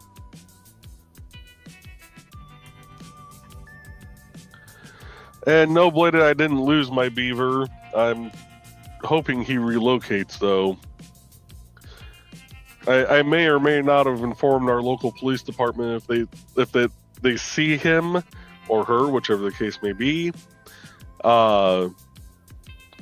They have my authorization to, shoot on sight, whether it be, taser or whatnot. Because he's already taken down 3 of our trees and has tried to take out lines with it.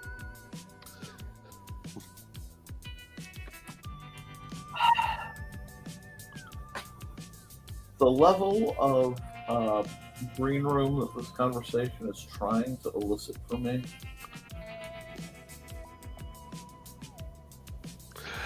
No, Rich, I didn't. I'm also not pulling that one up on screen. And Tasha's all poor booger.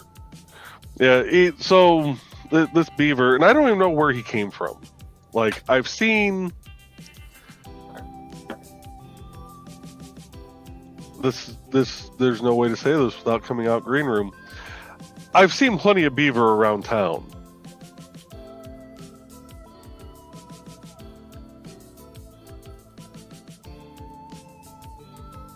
And they were staying in the wooded area, away from the park. And now he has decided to migrate. Like I said, call up the Michigan City Zoo.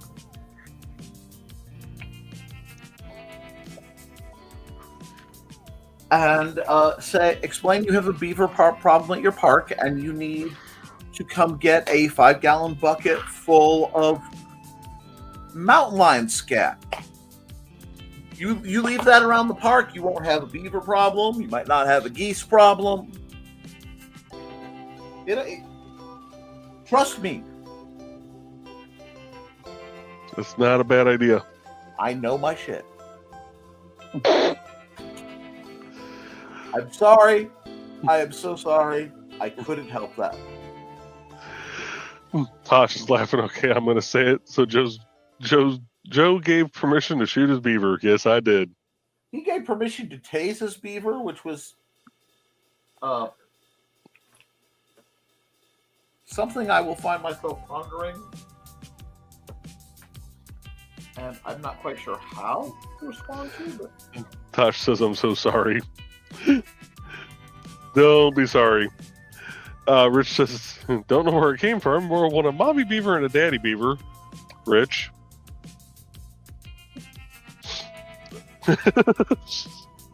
Don't know if you saw the adjustment of the glasses there. And Foxy's laughing. Deliberately didn't look.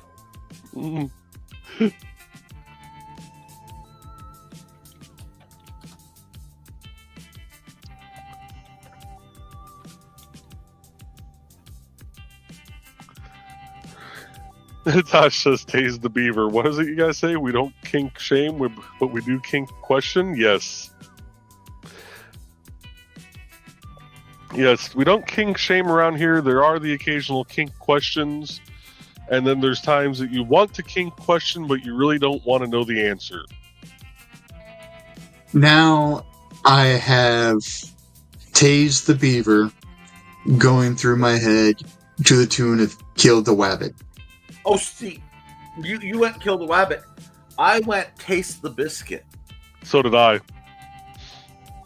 Taste the beaver. Taste the beaver and the falling logs. Taste the beaver. Anyway. Now, guys, remember, if you too wish to tase the beaver, you can by hitting like, share, and subscribing to this for more beaver content. Don't forget to end your time lapse and save it. I have to do my export. I'm laughing so hard right now it hurts. Okay, I do that. And while we're doing this incredibly sticky stuff, I've been working on an image that did the whole haunt me for since last Thursday. So I'm starting to be able to get the feel I want. I'm very pleased with this. Let me look. What's next week? 7th. Okay, cool. Get back. And we will.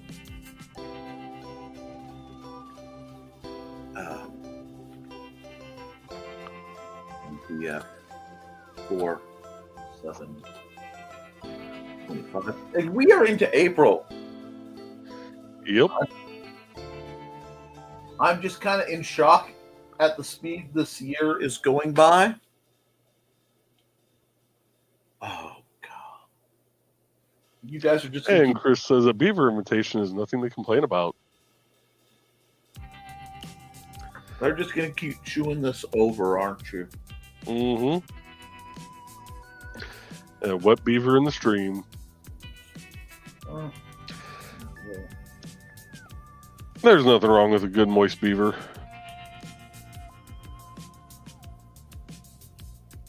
This is giving me a chance to see it in the grayscale before I added the color, but I really do think the color makes it pop. I like the color. Bladed says, remembered art prompt. Bear with a sword sparring with an octopus.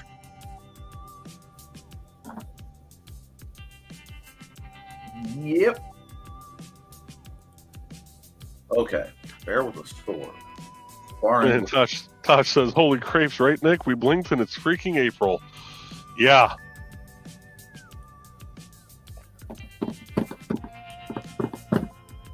Save that. Alrighty. Now. Time lapse. Thank you. I need to get those. I know I'm grotesquely behind on my time lapse update. I will at some point do that. I also have to record a bunch of videos soon. Okay. Fair. And Foxy says you shouldn't chew the beaver. Again, we don't kink shame, we only kink question occasionally. And Tosh says, ooh, that pic with that color is giving me 9-inch nails the day the world went away. You are a woman of culture and taste, Tosh.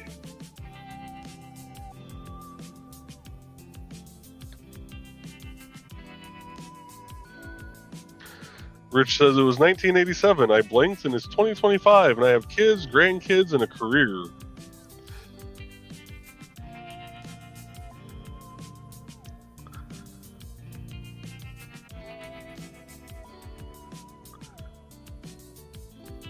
And why did I think your bear was going to start off looking like a jacked version of Winnie the Pooh?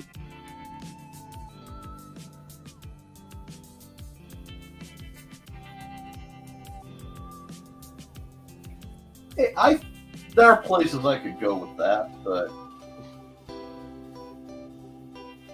All right, I've got to come on screen for this one. I can't just type this one out. So, Lord. when I finally get my tattoo, it is going to be a jacked version of Winnie the Pooh with one fang poking down. Instead of a red shirt, it's going to be a red fur vest. It's going to be a Viking helmet slightly askew. He's going to be holding a battle axe. He's going to have some Viking runes tattooed on his arm. And he's going to be standing on Tigger's skull. Wow. Misty hates that last part. Of course. But she's a Tigger fan, so. And then I also want to get one as Winnie the Pooh as Morpheus. And then I also want to get one as Tigger dressed as a pirate, but his tail is gone and he has a spring in its place. Instead of a peg leg, a spring tail. Yes, I'm broken. I get it. I'm going to hop, before you go away, Rich, I'm going to hop down to another comment. Dan's asking how Misty is. Misty's doing better. She is hobbling around. She's not allowed to lift anything more than like a milk jug out of her right hand for like a week or so because of the angiogram. But everything was clear as far as that goes. So yeah, hospital kicked her, free to say, hey, go see a cardiologist, a pulmonologist, and your primary care to try to figure out what the hell's going on. So they think that because they did find some stuff bronchial-wise when they did the CT scan, that it might be some type of viral bronchitis, and if it's viral, there's nothing they can do for it because nothing showed up, bacterial-wise. So, but she's doing good. She's sore. She's resting. She's on the couch. She slept halfway decent. She just shouted for something. I don't know if she's asking Crow to do something or if she's yelling at the dog. Yeah, so she's back home. She's been back home since about 4:00 yesterday. So. Excellent. So yeah, I was not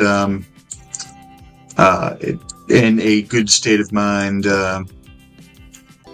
Monday night. But hey, understandable. And I'm slightly irked at her boss, because when you take one of your employees to the emergency room, aren't you supposed to contact their emergency contact as well? I would think so. I didn't find out until 6 hours later, after she was admitted to the hospital. She was taken to the emergency room at 11 a.m. I didn't find out till 5 p.m. Now, I would have found out a couple hours sooner if I would have heard my phone go off.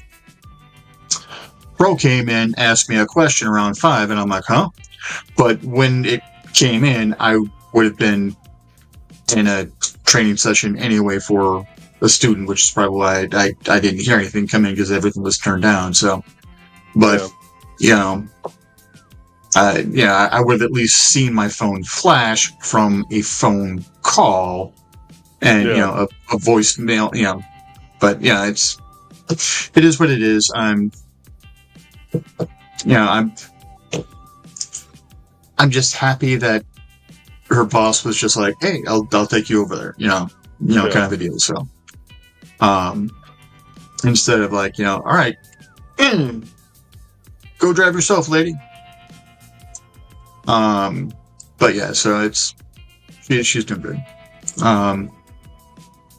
Like I said, a little sore. We've got to yell at her, and we might have to get some paracord and dawn her.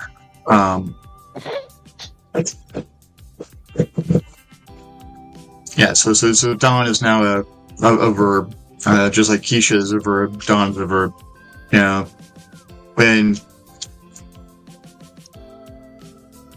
Sorry, Nick. It's going to require this slightly harsh language, but hey, it's in the Bible. When your ass is doing too much, we're going to tie you down. Okay. I am actually trying to chase monetization a little bit. That's why I'm kind of trying to work on the language. And I know I slipped today too. But if I see something, I don't be thinking I am. But that's allowed in PG movies. So it's allowed on daytime and primetime TV. So I'm at least keeping it even below PG-13 on that one. But yeah, so everything's doing much better for her. So I'm happy that she's home. I slept a hell of a lot better last night than I did Monday.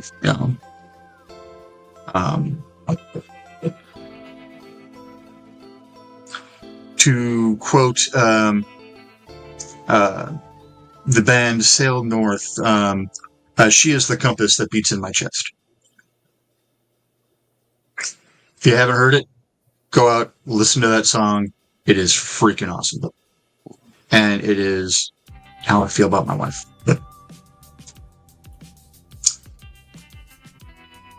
Alright, I'm gonna hop back down. Okay.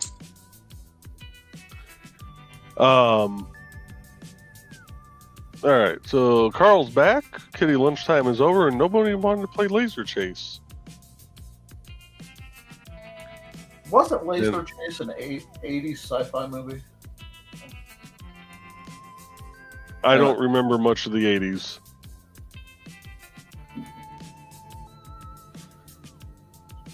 I was only 4 years old when they ended. Well, technically 3 years old.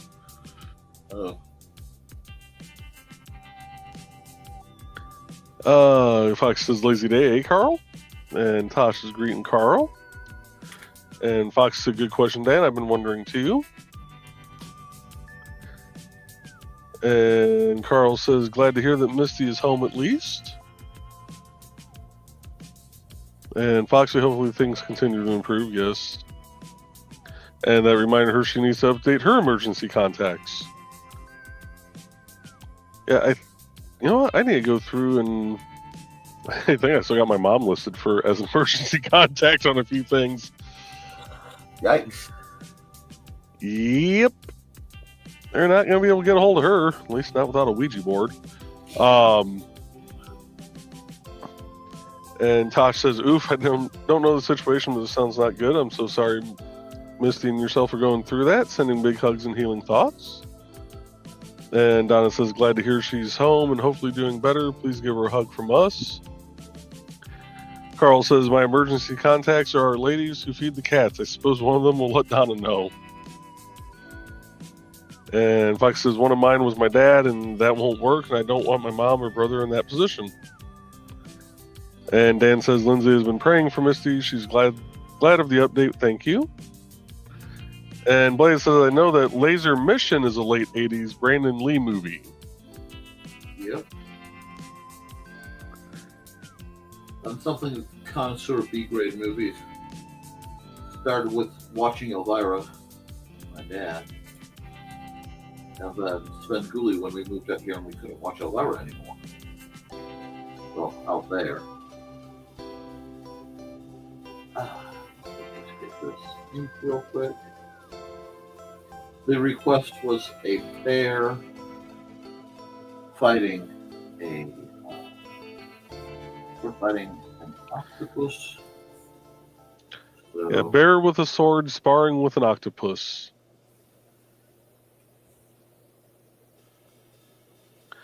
Carl says it's almost 70 degrees here, but windy. Yeah, we're getting another round of storms through here right now. There's a good crack of lightning a little bit ago that I could hear the thunder. Either that was thunder or bread just knocked down half the kitchen. I'm not sure which.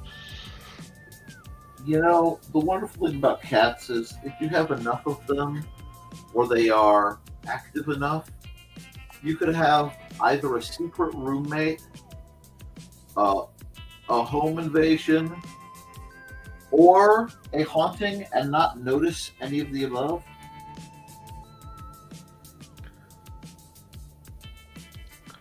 And Carl says, wind from the south. That's not good. And Chris said, I was thinking the same thing, Thesis. Wind from the east. There's a storm. Like something is coming, about to begin. Anyway, yep, we're just trucking along. Mm-hmm.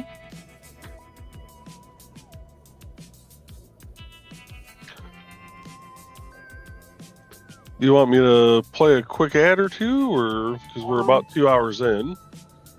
Yeah, well, you want? I could take a break. We could run an ad. Okay. Let's see. Oh, I got private mode. Let that was trailer going by. And music. Let's see. I don't have anything to run for Rich, so I guess we'll run at Fillion. Hello, I'm Dan Hallfield. I'm the senior editor and publisher of Abelian Webzine, the world's oldest free creative writing e-zine since 1997. Since then, we have helped over 500 amateur writers learn what they needed to turn pro. www.apelion-webzine.com and read not only what we've got going on right now, but 28 years worth of our archives of stories. Thank you very much. And we'll be right back at it. And if you make sure you're doing okay, Joe? Yep, doing good. I know you have time constraints. I don't want to. I might have to dip out to get lunch here in a little bit because the cereal I had this morning is not tying me over, but we are going to switch it over to track number... Ooh, what do we want? Let's go track 13. Set this place on fire.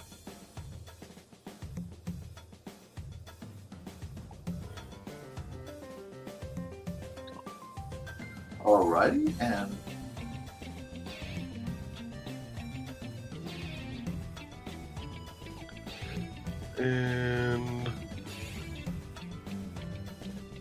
we did have a couple more comments pop in. Tosh says Mary Poppins. Took me a second. sorry,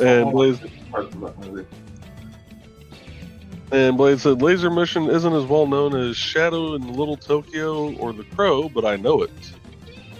Or Showdown in Little Tokyo. Sorry. That's okay. No, it's okay. I would never have suspected you to be a connoisseur of kung fu movies, Jesus.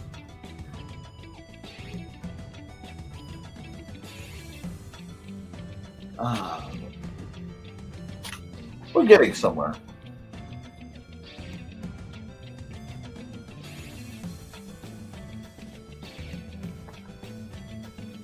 I just love how the bear looks like we have somehow interrupted them. Yeah. Like, can't you see I am clearly busy here? Donna says, sigh. Bestie just called and had to cancel lunch plans. Guess I'll go get a sandwich. Be right back. And now that Rich is back, Rich, it was really weird watching you walk out of your room because you just kind of faded into the tree. How do you think we feel whenever you melt into the code? I just figured Well, you it is knew I was the going tree back of to my life. natural habitat. It is the world tree, the tree of life, the tree where everything exists. Yeah, see, he goes to the tree of life. I just fade back into the code. I reintegrate with the matrix only to emerge stronger again. And y'all Carl try to call me a cryptid. I'm just saying. Well, I just have to do that to help keep your Nick field at bay. The Nick field upgrades, therefore I have to upgrade. What? Mages are not cryptids. If I had functioning mojo, my world would be in a different place. Maybe it's all still locked down. I said that Trey do a sniff test on that one. Fox says, I like the blue in the eyes of the octopus. You should leave them blue. First off, I am sorry. I had clicked that down before. I was like, oh, no, I'll not apply. And Fox says, oh, it's too bad, Donna. And Tosh says, aw, boo, sorry, Donna. And Carl says, I need to cancel the dancing girls, I guess.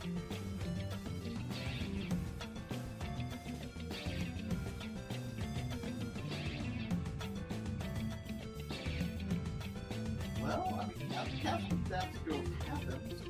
I don't know why you would. I'm sure Donna can appreciate a good dancing girl. It just seems like, something that would be nice and vaguely hedonistic for her to rock out to, and that is Donna. Donna. And Tosh says she'll be right back. Zeb just called. Zeb is her other half.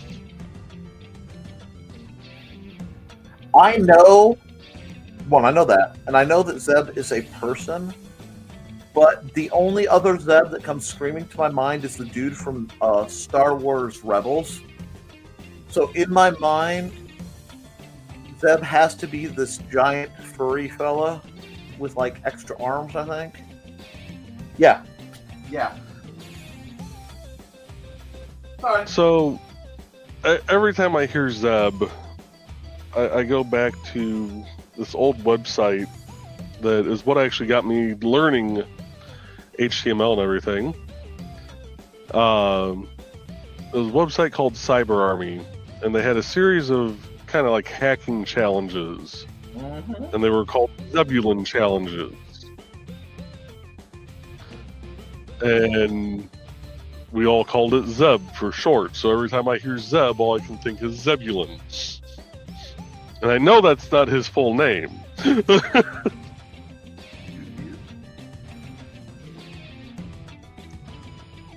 Of course, now my brain's going, wait, if it's not, that's not his full name.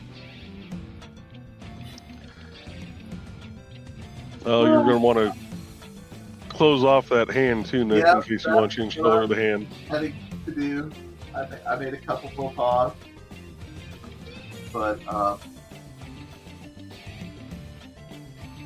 Let's see. Carl says Donna would be okay with if the dancing gals could cook and clean while they dance. And Chris says, I thought Joe was a techno wizard. I am. And that's why I have to go back to the homeland of the code on occasion.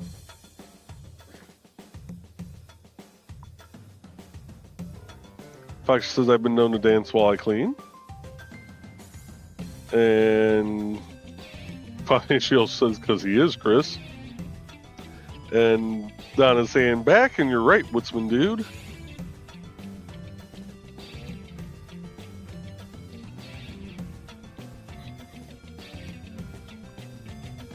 actually doesn't make sense. Yeah, it's really should be right.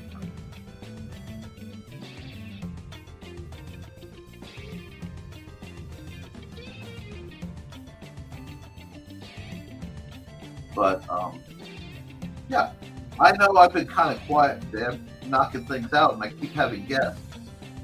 So it's like, okay, I will just quietly sketch in the background, let other people be entertaining. Richie needs to be on his show more, because he's got a couple shows he's done. But Richie needs his own show. I think about that, because he's got all that charisma, he's got all that personality. It really, really needs to be deployed in a proper fashion. Here I go, man. Hey, Monday nights are open, so Yeah, there we go. Rants with Weird Uncle Rich. Oh, you know what you could do? You could do an advice show where you give really bad advice on things. Like Uncle Rich's Guide to Dating. Well, I do have, life lessons from Crazy Uncle Dick. I do want to go ahead and at some point in time start up Rich's Ruckus, which is just me commenting on film clips of people behaving badly in court or with police off of body cams and such.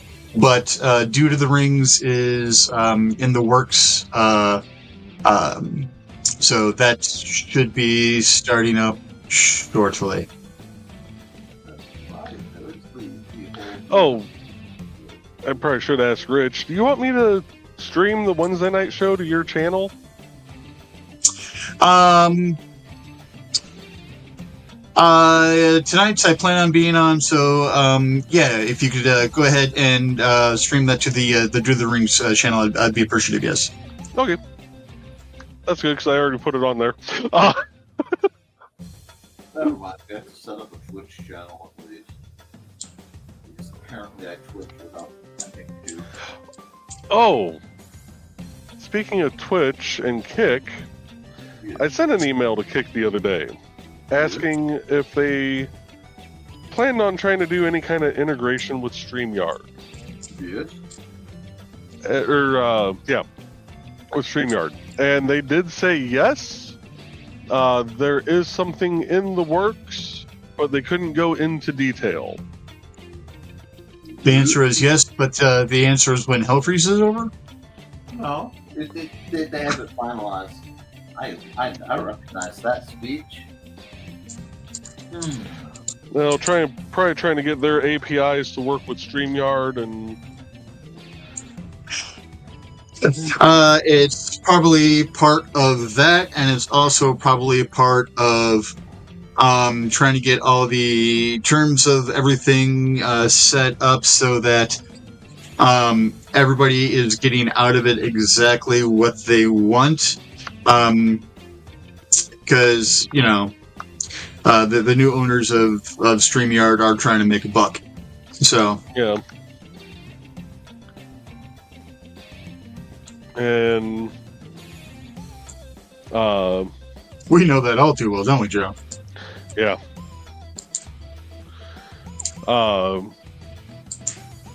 Yeah, we got lucky with ours. Yeah. We got really lucky with ours. But yeah, they hopefully we stay lucky. Yeah. They are working on it though, and hopefully it won't be too long from now that they'll be able to. I mean, as long as they the comments come over, that's all I really care.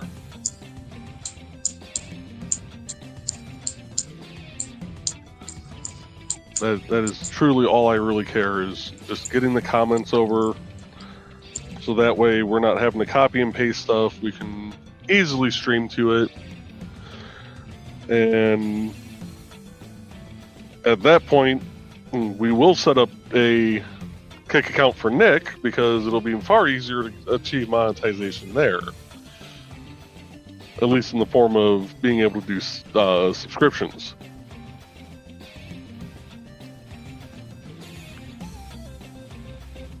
That would be very nice. Yeah, I need to look at what I need to do to get everything broadcasted over on Kick as well.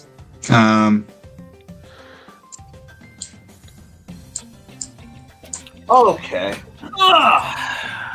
Let's see, we are almost done with the request. While I'm working on this and Rich is contemplating Kick, does anybody have any requests for the next one? Not to interrupt you, gentlemen. Just want to get that out to the viewers. Let me go back through some of these comments here. Blaze says, looking good so far, Nick. You'll have to send me a copy when it's done. How about a capybara leading a squirrel army? Capybara.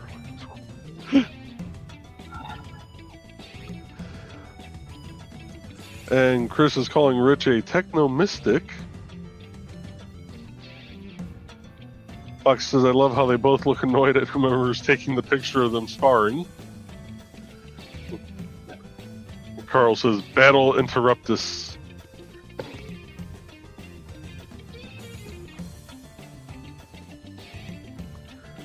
And Blade says, how dare you interrupt our sparring foreplay? Yeah. And Chris says, that happened once, a band named after a type of bird reunited.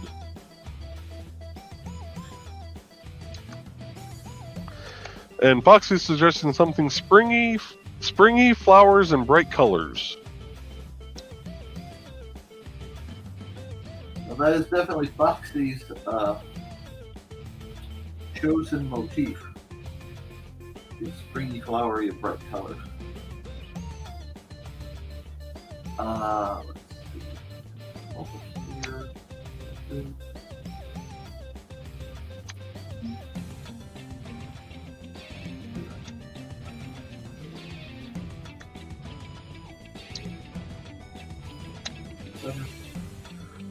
Oh. I just remembered, I gotta place a new W order here soon. A new W order? W, the energy drink mix thing that I've been using with my water. W. I just opened the last container I have. What if capybaras are just pygmy were guinea pigs? I suspect that might be what they are.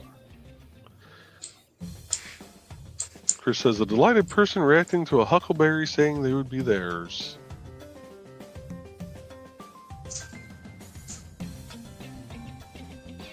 Good idea. That's give me that random. Oh God. Yeah. Now I want to see an image of Huckleberry Hound saying, I'll be your Val Kilmer. Okay. I try not to do No, I'm not saying for No. It really your stuff. Drawing Huckleberry Hound as Doc Holliday saying I'll be your Val Kilmer. Really, I mean, it painfully tempts me. I'd have to look up the reference material to get, because I'm not doing Huckleberry Hound by memory. I can't get over this bear's expression of supreme annoyance. Oh God! I'm not supposed to. It's the equivalent of laughing at your own jokes, and I understand that. But the bear's like, what do you mean I'm doing fourth wrong?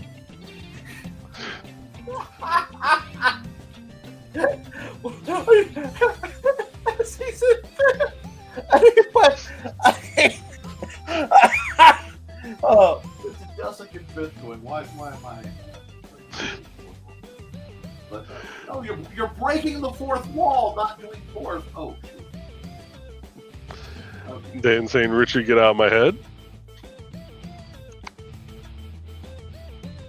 That was an interesting sound.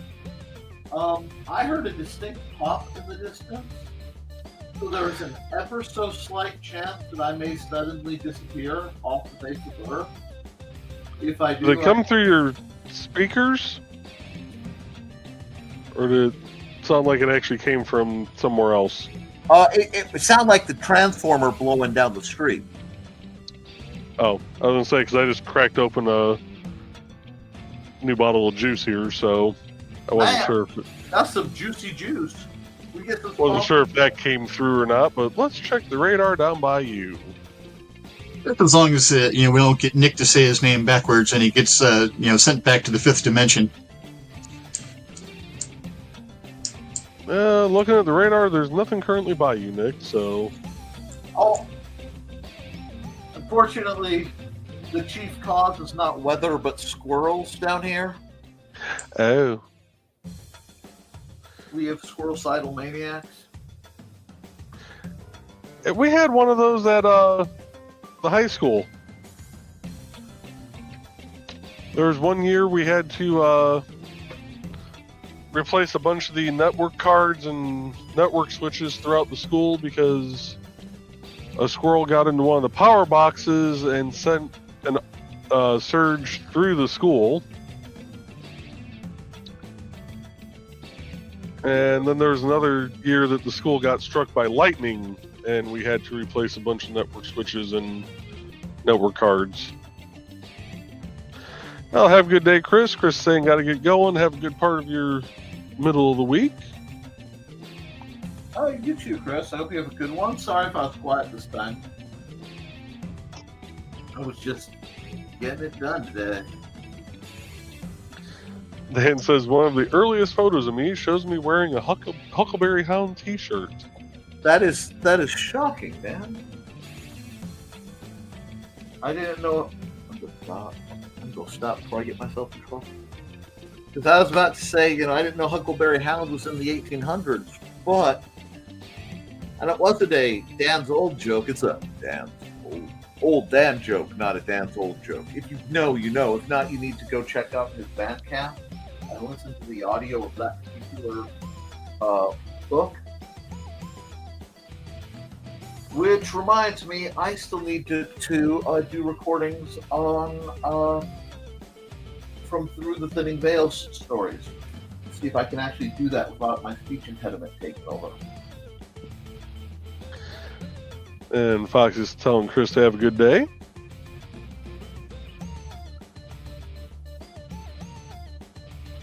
Oh, speaking of speech impediments, I think my boss is trying to bring mine back. So, we just hired our third trainers to finish filling out our team back again.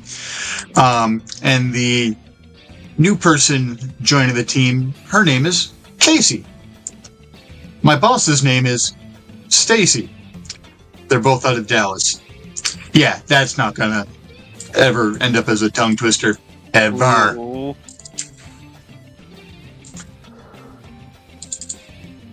Well, at least you don't have Stacy, Casey, Lacey, and Tracy. Although, if I should leave the firm while Stacy is still my manager and I get in an exit interview, I'm going to ask her if her mom has it going on.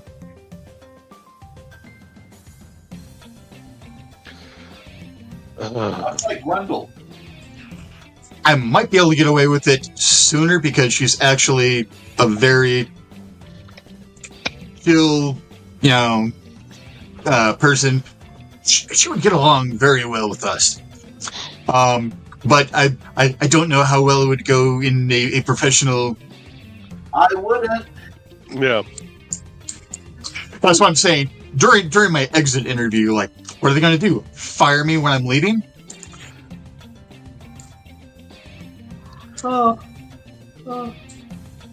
And Dan saying, by the way, the book is now number 440 in crime and mystery science fiction on Amazon. That's actually really impressive. That is excellent, Dan.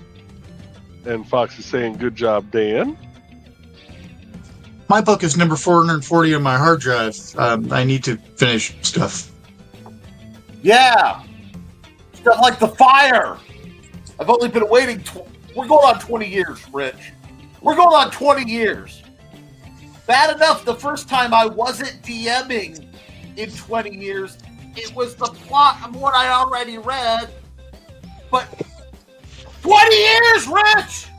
Oh, wait. What? You're not large on my screen? Why aren't you large on my screen? It's not been 20 yet. It's 19 and 3/4. Oh. I think it has been 15, though.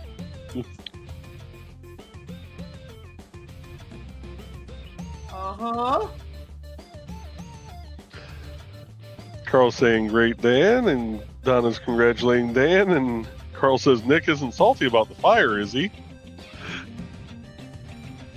Not at all. He's not all fired up. Ugh. I'm going to burn for that one. You know, a wise woman once said, just put down the shovel and pick up a ladder. And it might be time. Carl says Rich is poking the bear more than the octopus. I'm sorry, I had to do something very, very detailed and very important. Because if I'm going to draw a bear, I'm going to draw a bear.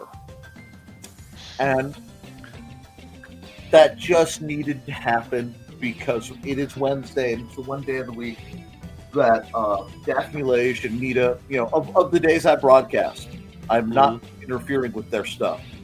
So that is a little gift to Daphne Lage and Nita Lanning because, sometimes you just need a bear. A bear or a bear? Well, yes. Grr. Both. That's why. He's fabulous. Anyway, I'm sorry, now that I said that, the sudden look has the Blue Oyster Club music, the tango starting up in my head. You know? So this needs a leather biker cap now. Dawn is out of her appointment. It went well. More antibiotics. And Fox saying, good, Dawn. I hope they help. How were the test results? And Carl saying, good, Dawn. At least he got that.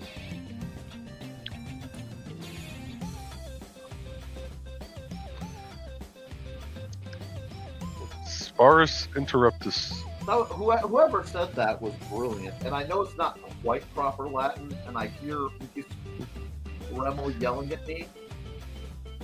To which, it's okay, Rem Dog. It was Carl with battle interruptus.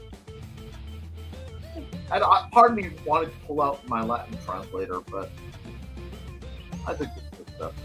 Acceptable. And Carl says, brilliant. Well, thank you. I think so, yes. Mm-hmm.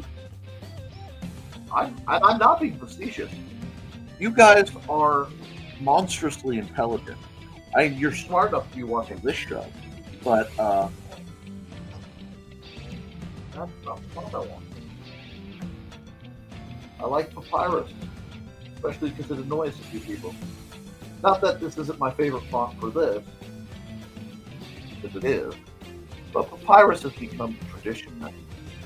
Oh my goodness. That's not what I want. I don't want Palatine. I don't want Palpatine either. Anyway, number 5. Carl says, I great. keep pointing out to people that I'm a genius, but they just roll their eyes. I currently have Ray Stevens' The Pirate Song in my head now. Nice.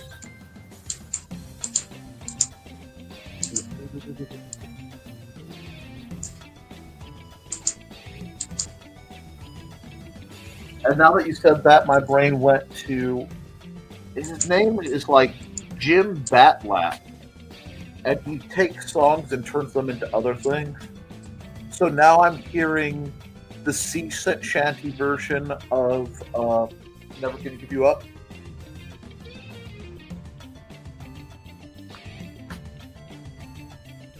And we have that. We have to go here. Yeah, I love the stillness and horror. I gotta step out for a second. Okay. Have you guys heard the version of Baby Got Back done to The Sound of Silence?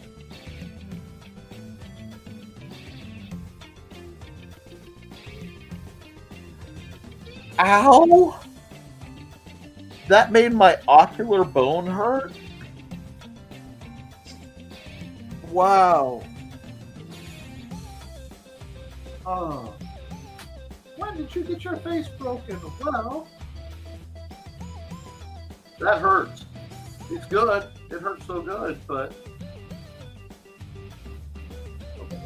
here. It was interesting.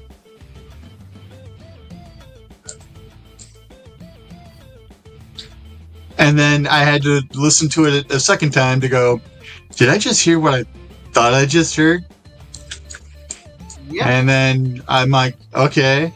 Then I checked my sugar to make sure that my sugar wasn't, too low or too high, and I wasn't, in the hallucination phase, and I was actually within, normal thought. Yeah. Let's see. Let's see. Wow. Seen the country version for Baby Got Back? I've seen that. Let me just. Time lapse. Thank you. I'm just going through to make sure I haven't missed Poking the Bear more than the octopus. That's really good. Brilliant. There is an actual film coming out. It's a legal thriller.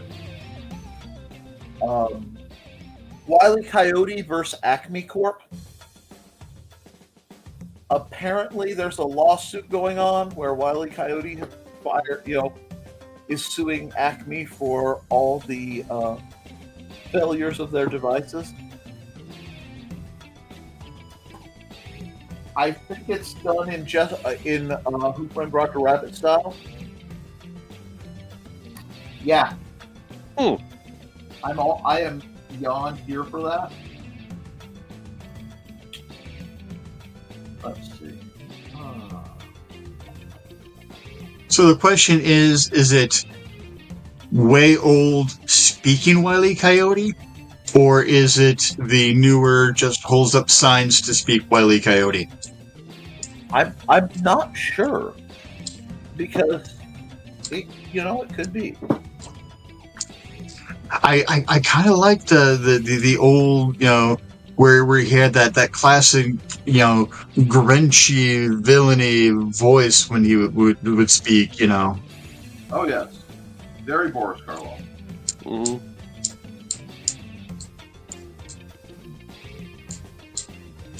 Trying to decide what I want to draw. My brain is like, I swear I start drawing my brain just flatline. So you know what time it is? Time for a commercial. Let's see if I can't get my brain back online. Sorry guys, I know I've been quiet. I've had lots of guests, and I tend to go into I have a guest mode. Let me see. Who do I'll run Foxy's ad. Hi, I'm Auntie Foxy, and I'm a crafting addict. I make custom jewelry from recycled materials, and Foxy has wares if you have coin. You can find me at ndcd.org/about-auntie-foxy. I hope to see you there.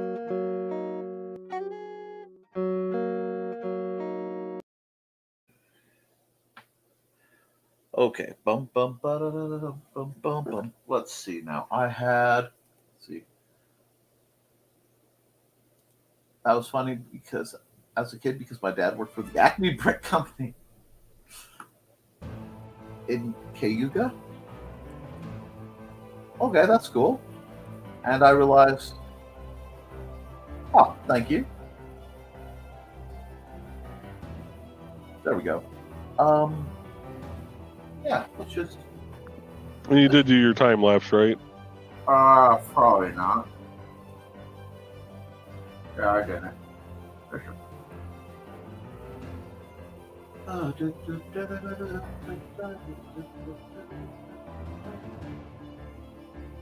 No, I'm not drawing what my brain is telling me to draw. No, you can't make me.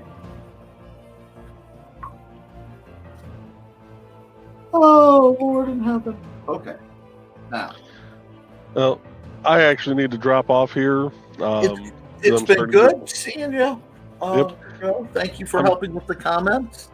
Yep. I'm starting to get work calls, so I will see you guys later. It's okay. Xander, put your nuggets and fries in. Oh, okay. All right. Parental Tourette's, folks. And then there were two.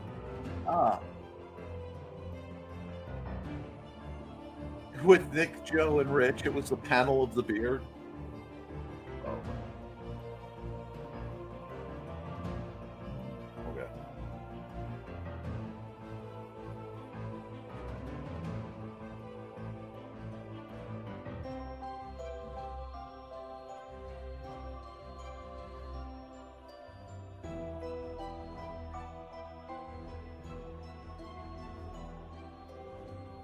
And then Carl says, kept looking for Wiley to use a brick in one of those tunes. You know, I always rooted for Wiley. I hated the Roadrunner with I still hate the Roadrunner with a passion. But in my defense, the frequency of his meep meep hurts.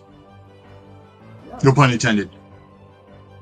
But I'll stand by it.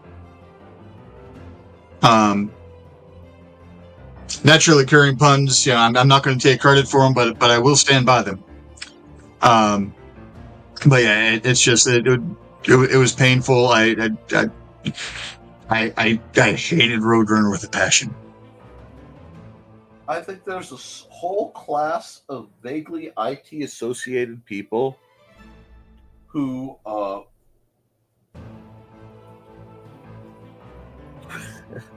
who just they despise Roadrunner, because my dad was the same way. Absolutely rooted, like Wile E. Coyote was sort of his hero. Bladed says, cowards intend your puns. No, when I intend my puns, I will let you know that I intend my puns. But there are naturally occurring puns that I didn't mean for it to come out that way, but I will stand by it. I am not going to take credit for something that happened in nature, but you know, I will stand by it.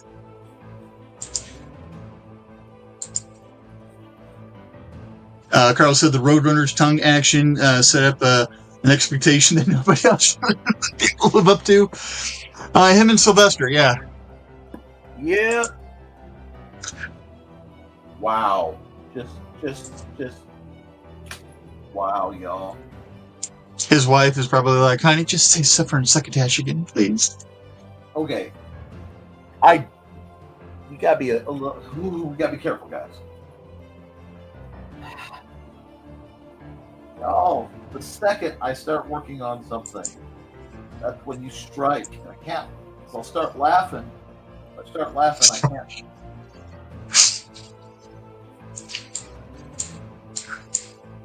Sorry, I can't help my natural snarkiness.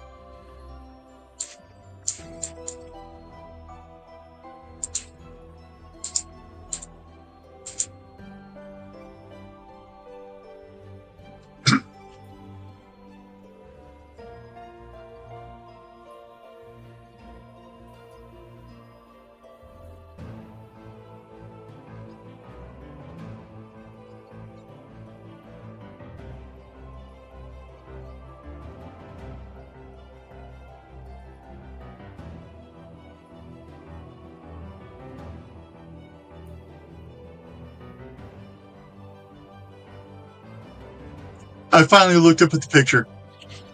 So I take it I'm the subject of today's or this I'm just listening to you go off on how much you hate the Roadrunner.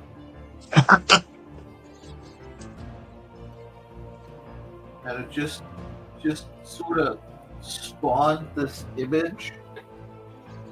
I was going to do the Council of Beards because that was such a good remark. And I started to draw you. I was going to do the hood and, do this whole thing. But, I could put a little captain in you.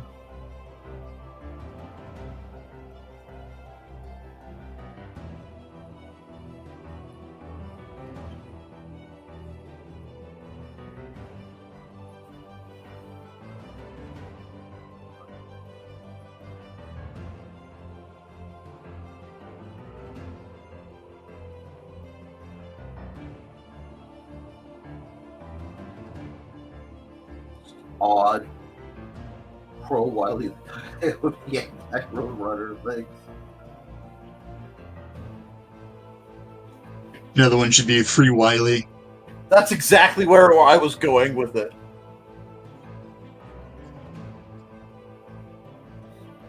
That's scary. Now, another funny thing now that I said Free Wiley, I'm seeing myself, standing at, at the edge of a canyon and Wile E. Coyote trying to leap over and failing. Like the kid from Free Willy. Mm-hmm. Oh no, I got you. But the angle is wrong for that. So Except this time something is jumping over the whale. Wow. Unnecessary self-burn, my friend. Give me a minute. I will gladly provide you with any emotional destruction you need to feel comfortable, but I used to actually have a copy. I had a printed copy of the photo of the original rules for Roadrunner cartoon. Which was written. Tex Avery had it written out, and it was. Let's see. Let me see. No harm can come to the coyote, save for his own actions. Everything has to be set in the Midwest, in the Southwest. Everything has to be set in the natural environment. The Roadrunner can the only thing the Roadrunner can do to harm the coyote is make his sound. I mean, it's this whole. There's like 10 points. It's really well thought out. I need to look it up because I had it as like bigger than 8.5 by 11 because it was on like the 11 by 17, but it didn't take it all up. And it was a picture of that and like Tex Avery's wall. It was on my wall. It was something I thought was far too cool for words. Yeah.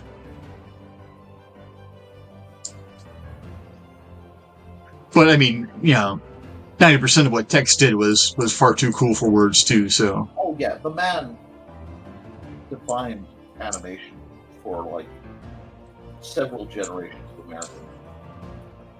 It was him and oh god, I can't remember the guy. I don't think it was Tex Avery. No, he was the Disney animator, and that he's the reason why so many of the characters would have the little head bobble as they were talking and walking, because he was the only one who could animate it that way and have it work. Do you know who I mean? Because he's the one who did like Baloo, and he did Robin Hood, because the way the sheriff of Nottingham would walk was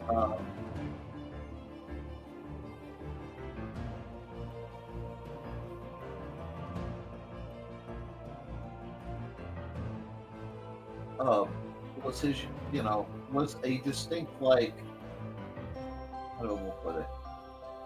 Ali Johnson? Maybe. Oh, God. It could be. Because, like I said, I can't remember the name. And unfortunately, I really can't remember the name. But... Ali Johnson, and then Frank Thomas took over when they started to box. It might be Ali Johnson. I was watching one of the Corridor shows, I think. And Corridor and Corridor Crew are a bunch of special effects guys. And they talk about special effects and and that sometimes bleeds over to animation. And they like review stunts and special effects in movies. But they were talking about him.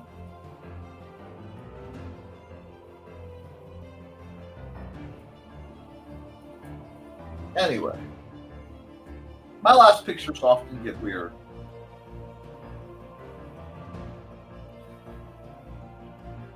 No outside force can harm the coyote, only his own ineptitude or the failure of the Acme products. The coyote could stop any time if he were not a fanatic. Repeat, a fanatic is one who redoubles his effort when he has forgotten his aim. George Santayana. No dialogue ever except for beep, beep. The roadrunner must stay on the road, otherwise logically he would not be called a road runner.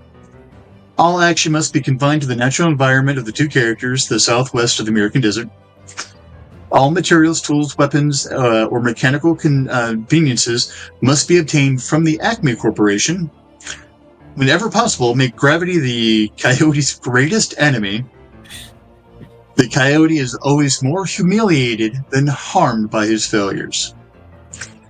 And then, of course, the number one was, the roadrunner cannot harm the coyote except for going beep, beep. Yeah, I had that on my wall for years. I may do a reprint of that when I redo the study. I don't know. I'm not going to have a lot of wall space because I'm going to have a lot of swords and blasters on it. But yeah, that's actually on the Wile E. Coyote and the Roadrunner Wikipedia page. Awesome. Thank you for the source. Let's see. No problem. And I will actually even... Me, Richie. Yeah, of course. I knew that was coming. Thank you. I appreciate you throwing that in the chat for interested folks. That could be another reason why that was so traumatizing, in later years.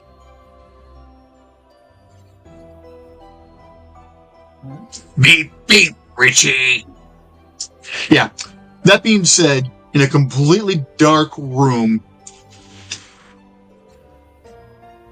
because you turned on the TV picture hasn't come up yet. That's the first sound out of the TV.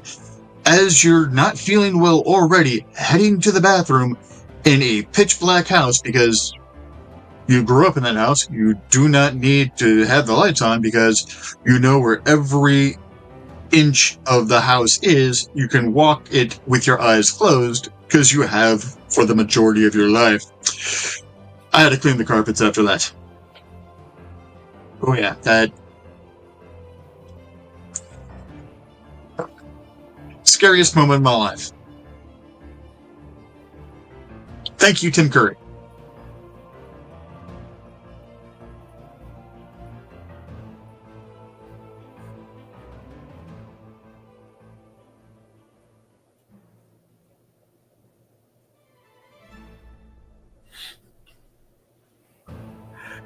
If you ever wanted to know what my notebooks in high school looked like,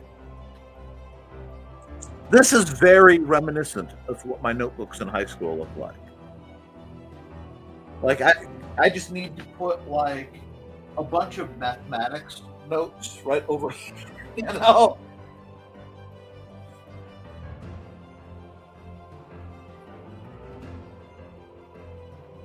Mine had a lot of Futhark runes.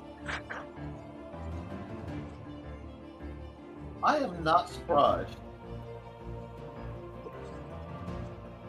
My friend, I would take notes in Futhark.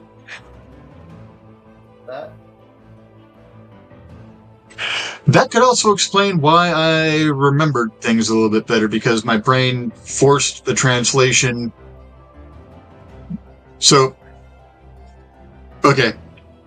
As an adult educator, time for Richie to lay a little bit of education about education. The more you can do to stimulate your body into doing things while you are attempting to learn an activity, the more that activity is going to seep in. So, if typing notes works some, writing the notes by hand works more, because you are forcing more motor control into the action, so you're doing more to force that thought and that information to process through. And then if you are translating it into another language or another writing form, that is yet another, because your brain has to take the information, it has to change it, and then it has to translate it from there onto the paper. And then that also is something that helped me a lot with my dyslexia, is to force myself to handwrite a lot of stuff. Because again, it forces my brain to try to slow down, to look at the information, to see the information properly, and then to get the information down, which also probably helped a lot with the ADD as well. Well done.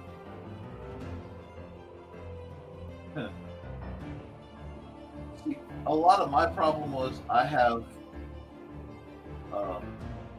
dyslexia, dyscalculia, basically dysfunction. I like to tell people my sequencer is broken. Dyscalculia, dyslexia, dysgraphia, which is why I cannot draw something symmetrical to save my freaking life, and which is also why I hate writing by hand, because it is actually painful. And then, of course, the ADD. Oh, and mild OCD. Anyway.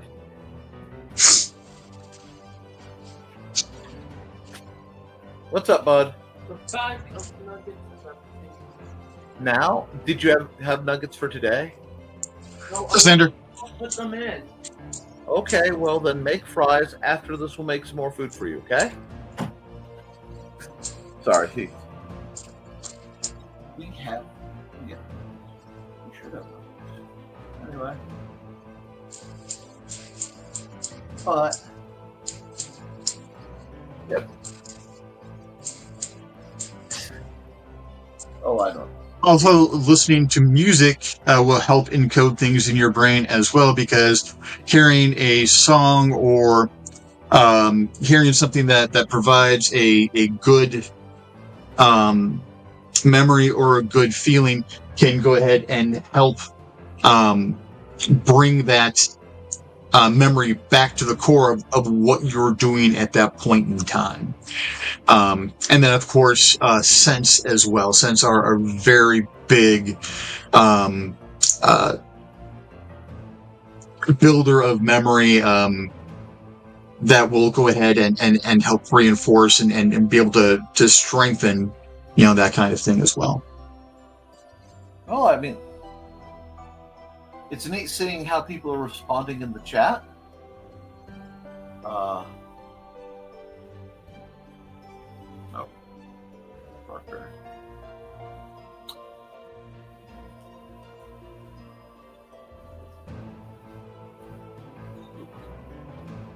That one shouldn't have been. Oh, okay, I must have. That's my layers up for a second there. That's that. Cool. Thing is, that picture makes me think that I'm about to yell, "It's just a jump to the left and a step to the right."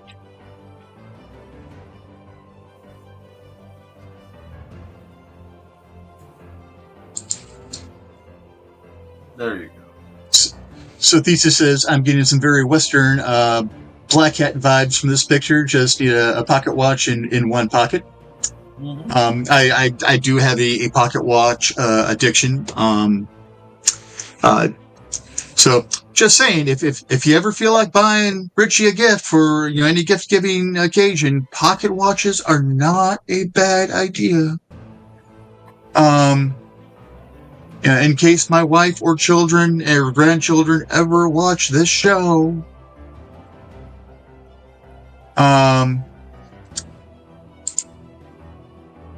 Carl says, good, mnemonics, I can never say that freaking word.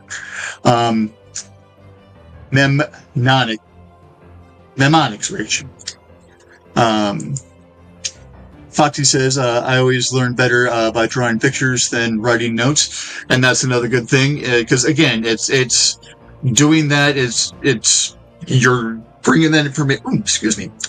When it's time to change, when you're bringing that information in, you're forcing yourself to do something, and it's forcing that in coding.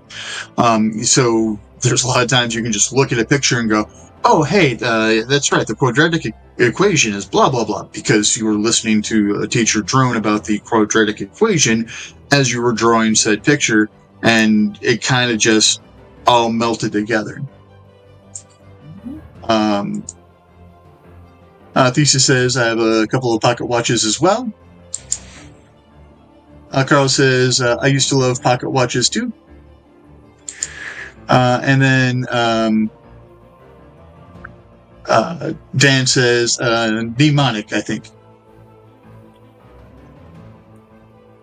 Yeah, think so.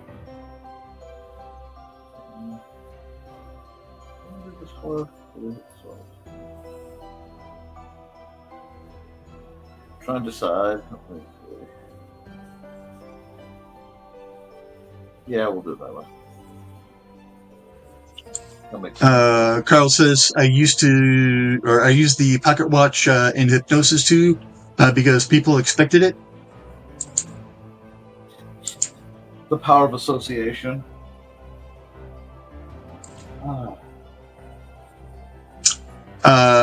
Thesis says, hey, today is my niece's birthday. Happy birthday! Are they a baby or are they an older niece?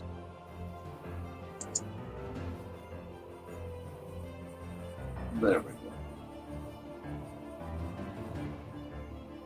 That's not bad. In homage of Richie's visitation to the program, to have him on, his political stance.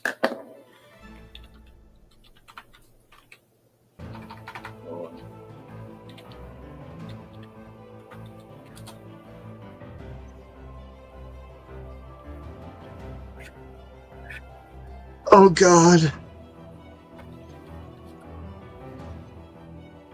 I'm picturing Roadrunner and Wily in a cantina. And a little, caption underneath it. Runner meeped first.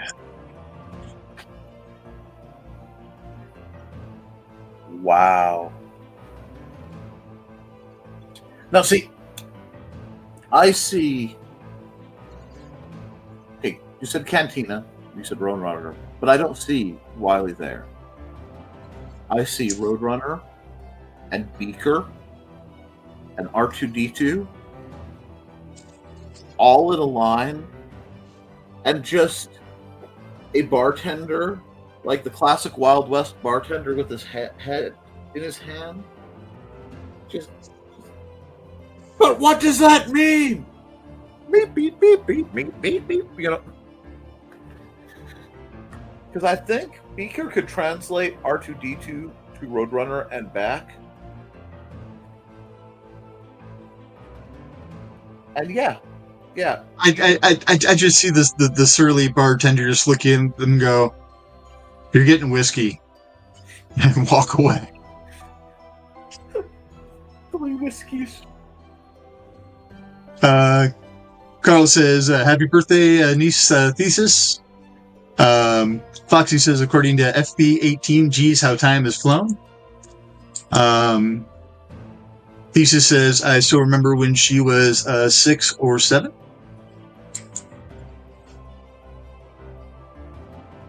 Yeah, my mom's birthday is coming up on Sunday. Which is also my brother-in-law's. It's also one of our friends from the guild and their eldest. And it's the alleged birthday of Houdini. It's supposed to be recorded that April 6th in Appleton, Wisconsin is when he was born, but people suspect it was probably March 23rd in Budapest. I almost got political for a second, but I'm not supposed to. So, Thesis, now you know how I went down and I feel with all you young folks. One of my nieces is due to have a baby here, her first in, I think, June. So I'm about to be a granduncle again. cool. I've got 2 by my eldest niece. My next eldest niece, I have like 23 or 24 from. I think I've got 6 or 7 from her. And then this will be the first from that niece. And then Donna says, happy birthday to your niece, Thesis. And I can understand the feeling. I can't believe my fave niece is 60 and a grandmother. Donna also says, Witzman dude, we have a delivery. And, I was trying to read Carl's comment and suddenly Dr. Doom flashed on the screen. I think my daughter turns 40 this year. My eldest turned 33 this year. My middle will be 29. And then just after Christmas, Crow will finally turn 18. That's mind-blowing. Yeah. Because, from my mind, Crow is going to always be this little, hi, this is Crow. But, how old are you?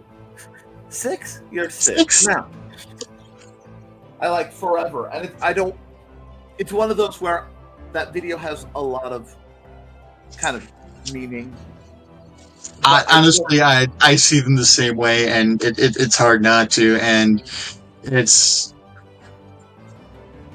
really hard to remember their choices and their pronouns and things like that sometimes. So, I'm trying to be respectful. At the same time, it's a reference to before. Yeah. And it's something I get a lot of practice with because several of my teens in my D&D group are going by different names for assorted reasons. And it can be challenging. I did have to have a talk with one. Because while I'm very pro whatever your pronoun is, one of them was trying to go they, it. And I could not mechanically call a child it. What's up, buddy? You're allowed to talk. Crow originally wanted to be it, and I'm like, no, I can't do that. I'll wrap up my show and I'll be done. So. And Crow originally wanted to be called Mutt, and I'm like, I can't do it. To me, that's just being disrespectful to my child. Has Crow read A Child Called It? I don't know. They are very well read, though. Well, it's one of those where I had to direct the child I was working with, well, the teen, again, but towards it's like you need to understand why you're seeing a look of, frankly, revulsion And it's not at you or your life choices or your decisions. It's at the implications of my background, because I have known, for example, I've known women who have been in very negative relationships who were And for us, we were like, it is something that is inhuman. We are not going to dehumanize you. And we felt the same way about Mutt. right. And it's like, yeah, I can. Now, I mean, if they were in their 20s or 30s and they decided to, adopt the nickname Mutt or something like that, I can go with it. Yeah, but not. Not when they are in their formative years where they're still trying to find themselves. I couldn't do it to them. Yesterday, my mother-in-law used their birth name in a family chat, and my phone died before I had a chance to reply, which is a good thing, because I would have replied poorly, a little angrily. By the time I had a chance to get my phone powered back up, my brother-in-law and my middle child had already jumped to Crow's defense with, hey, that's their dead name, blah, blah, blah, which my mother-in-law didn't understand dead name. She's like, they're not dead to me. Never say die. It's like, no, that's not what that means. It just means they don't want to be called that anymore. This is who they are. There is an interesting shift between the culture and like this it thing that we just kind of went over. What has one set of meaning. My mother-in-law is also Southern Baptist too, so. I do find it fascinating how religion can. It's not even religion, because how religion can. It's indoctrination. Allows and can be expressed culturally in certain ways, and I've started to try to pull away from that, in part because, I mean, we live in a society where the term cultural Christian is being thrown around. I'm gonna stop the music, and I have to, because right now I can only hear certain frequencies, and whichever song this is, the only part of the tune I can hear at the volume that doesn't overplay our voices is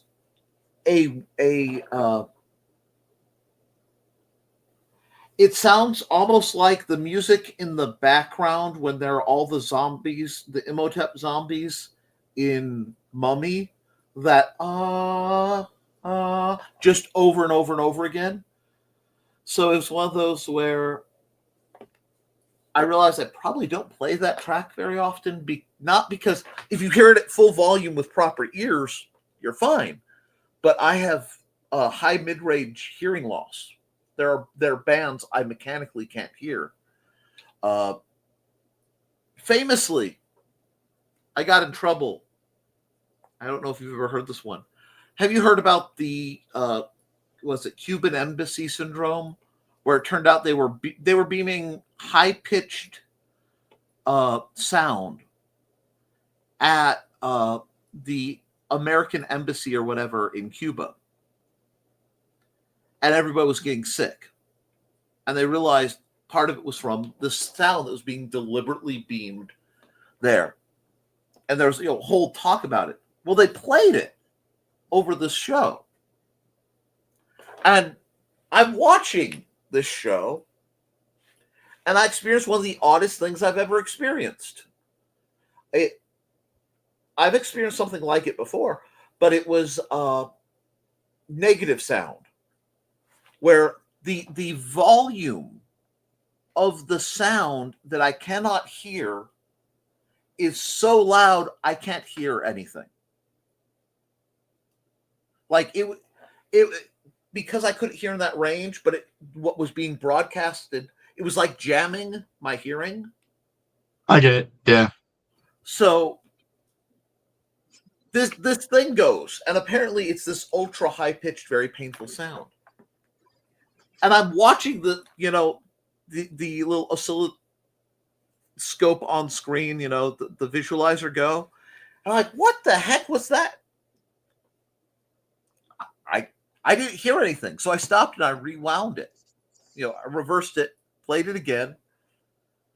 What is going on? Reversed it third time. Matt goes, what are you doing? She's like holding her ears. Why are you doing that? It's horrible. There's also the mosquito frequency that they've discovered that you play something at a certain pitch. Older folks aren't affected by it at all, but they were seeing that at that point in time, the millennials were like, what the hell's going on? Yeah. Oh, yeah. Oh, God, I used to know the frequency because it came out and somebody was using it in a book they made into a movie where it was kind of along the don't trust anyone over 30 thing, but they were beaming messages out as a subtrack to fight the propaganda. Like there was this massive political movement, very V for Vendetta government mixed with a bit of They Live, and the rebellion had stolen they'd hijacked just enough to get that one frequency out where it was going out on all their broadcasts, and they didn't realize that till toward the end of the movie that the government bad guys were actually broadcasting the orders for what to do because they couldn't figure out how they were staying organized. And they're jamming every frequency they can think of and, shutting down radios because all you can hear is the government sponsored. And it turned out there was just this band that only young people could hear. And that's what was causing it. It was fascinating. I wish I could remember the name of it. It was really good. But all right. I got to bounce because I'm actually off today because I've got to go to the neurologist, but I have to leave now. So I will talk to you all later. Have a great one. Thanks for letting me, chill and derail your stuff. Oh yeah, it was fun being hijacked. No, have a good one, Rich. Love you, brother. Stay safe. You too. Oh, here, I'll do that. Make it easy on him. Yeah, this was an interesting program. I haven't gotten to be this quiet and draw in a while. I know their frequencies. I can hear. Oh wow. You just came in. Hi, Mike Jimmy. We were just discussing the frequencies that younger people can hear.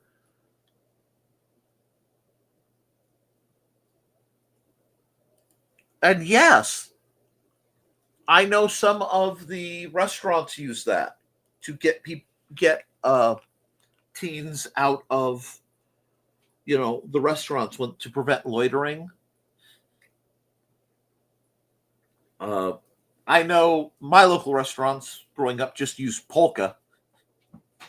They would play polka music to run off the kids. But yeah, guys, it's been a fascinating program. I am still zoomed in. Hold on. I thought I felt a little too close. We got some great art out of it. I have to find where I saved it, but I have a few announcements. Excuse me, before we get going. Wow, the pressure, and I'm right there with you, Foxy. I can't hear the things I'm supposed to hear, but I can hear things like the motor in that thing. Oh, that's why I can only do so much. But couple announcements. I plan to shoot some special stuff for the Historical Fencing Guild soon. Possibly tomorrow, weather storms and stuff that will go up either to the guild channel or it will go up straight to the Patreon. I want to experiment with that. I have at least 3 videos looking at 4 for Nick Knows Nerf. I need to film and get up. I just hate taking up the data space that it does. So I may have to film it, record it, download it, delete it, re-upload it to have that work. Congratulations, Mike Jimmy. Mike Jimmy says, my hip decided I am no longer a young person. It's recovering well. Today I made my first walk in 6 months without crutches with Aurora. That's wonderful. I am so pleased to hear that. It delights me. But we've gone well over 3 hours. I desperately need to eat, and Xander has some situation going on I have to deal with. So I'm going to run a few ads. I am so happy, seriously. I am so happy for you, Mike Jimmy. I'm misting up over here, and I am comfortable enough in my emotions to admit it. Hugs from everyone to Mike Jimmy. I got to run some ads.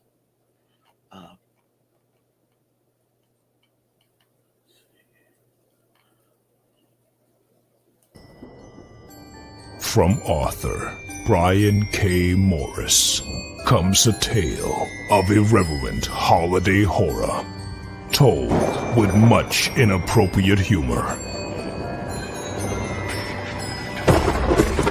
Dr. Victor Frankenstein creates the spirit of giving himself. Ho, ho, ho! Santastine, or the post-holiday Prometheus. Available at Amazon.com. Get your copy today.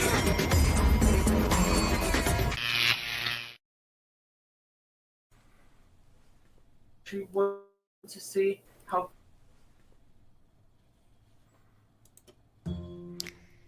In 1948, a man was found dead on the beach.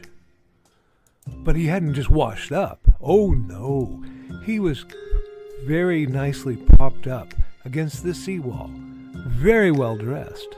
But there were no labels in his clothes. They had all been cut out. Very mysterious, the police thought. And then they found, rolled up in his pocket, a piece of paper from a novel that said Tamam Shud. When they finally traced it, it came back to the Rubaiyat of Omar Khayyam.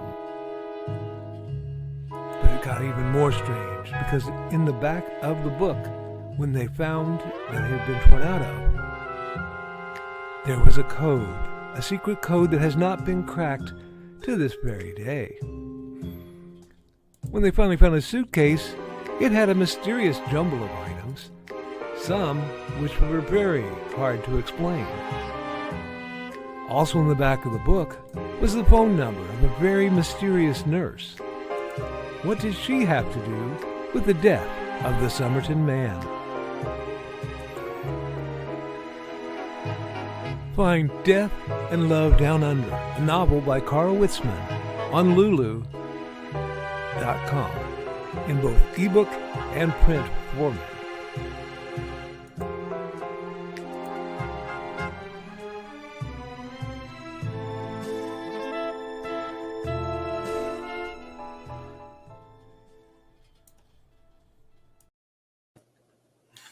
Alrighty. So you go eat, take care. I'll be around. Thank you. Food time. All right, everybody. I can't. Right now, at some point today, Kat is having a observation on her class. So, Kat, on the off chance you do get to see this, we're rooting for you. And we're going to run Kat's ad so that we can support her. Hi, this is Kat. During the school year, I'm Mrs. Rothermel. But otherwise, I'm Rock and Roll Art Goddess, writing about my past and filming the present. I need you to join my Rock and Roll Art army and to check out my merch on Zazzle.com. What started out as journal therapy is now 4 books, I see, and an Instagram account to blow off steam, becoming a book, with another to do the same. A short film for a friend. No, this is not the end. Peace, love, and let me art. All right, folks. I really do. Let's see. Looks like we're all wrapped up. Guys, thank you for all your support. Thank you for everything you do. Thanks, Rich. Rich and Joe hopped on. We had a panel show going during my art stream. That's a new one. We're gonna have a lot coming down the pipe. I'm excited.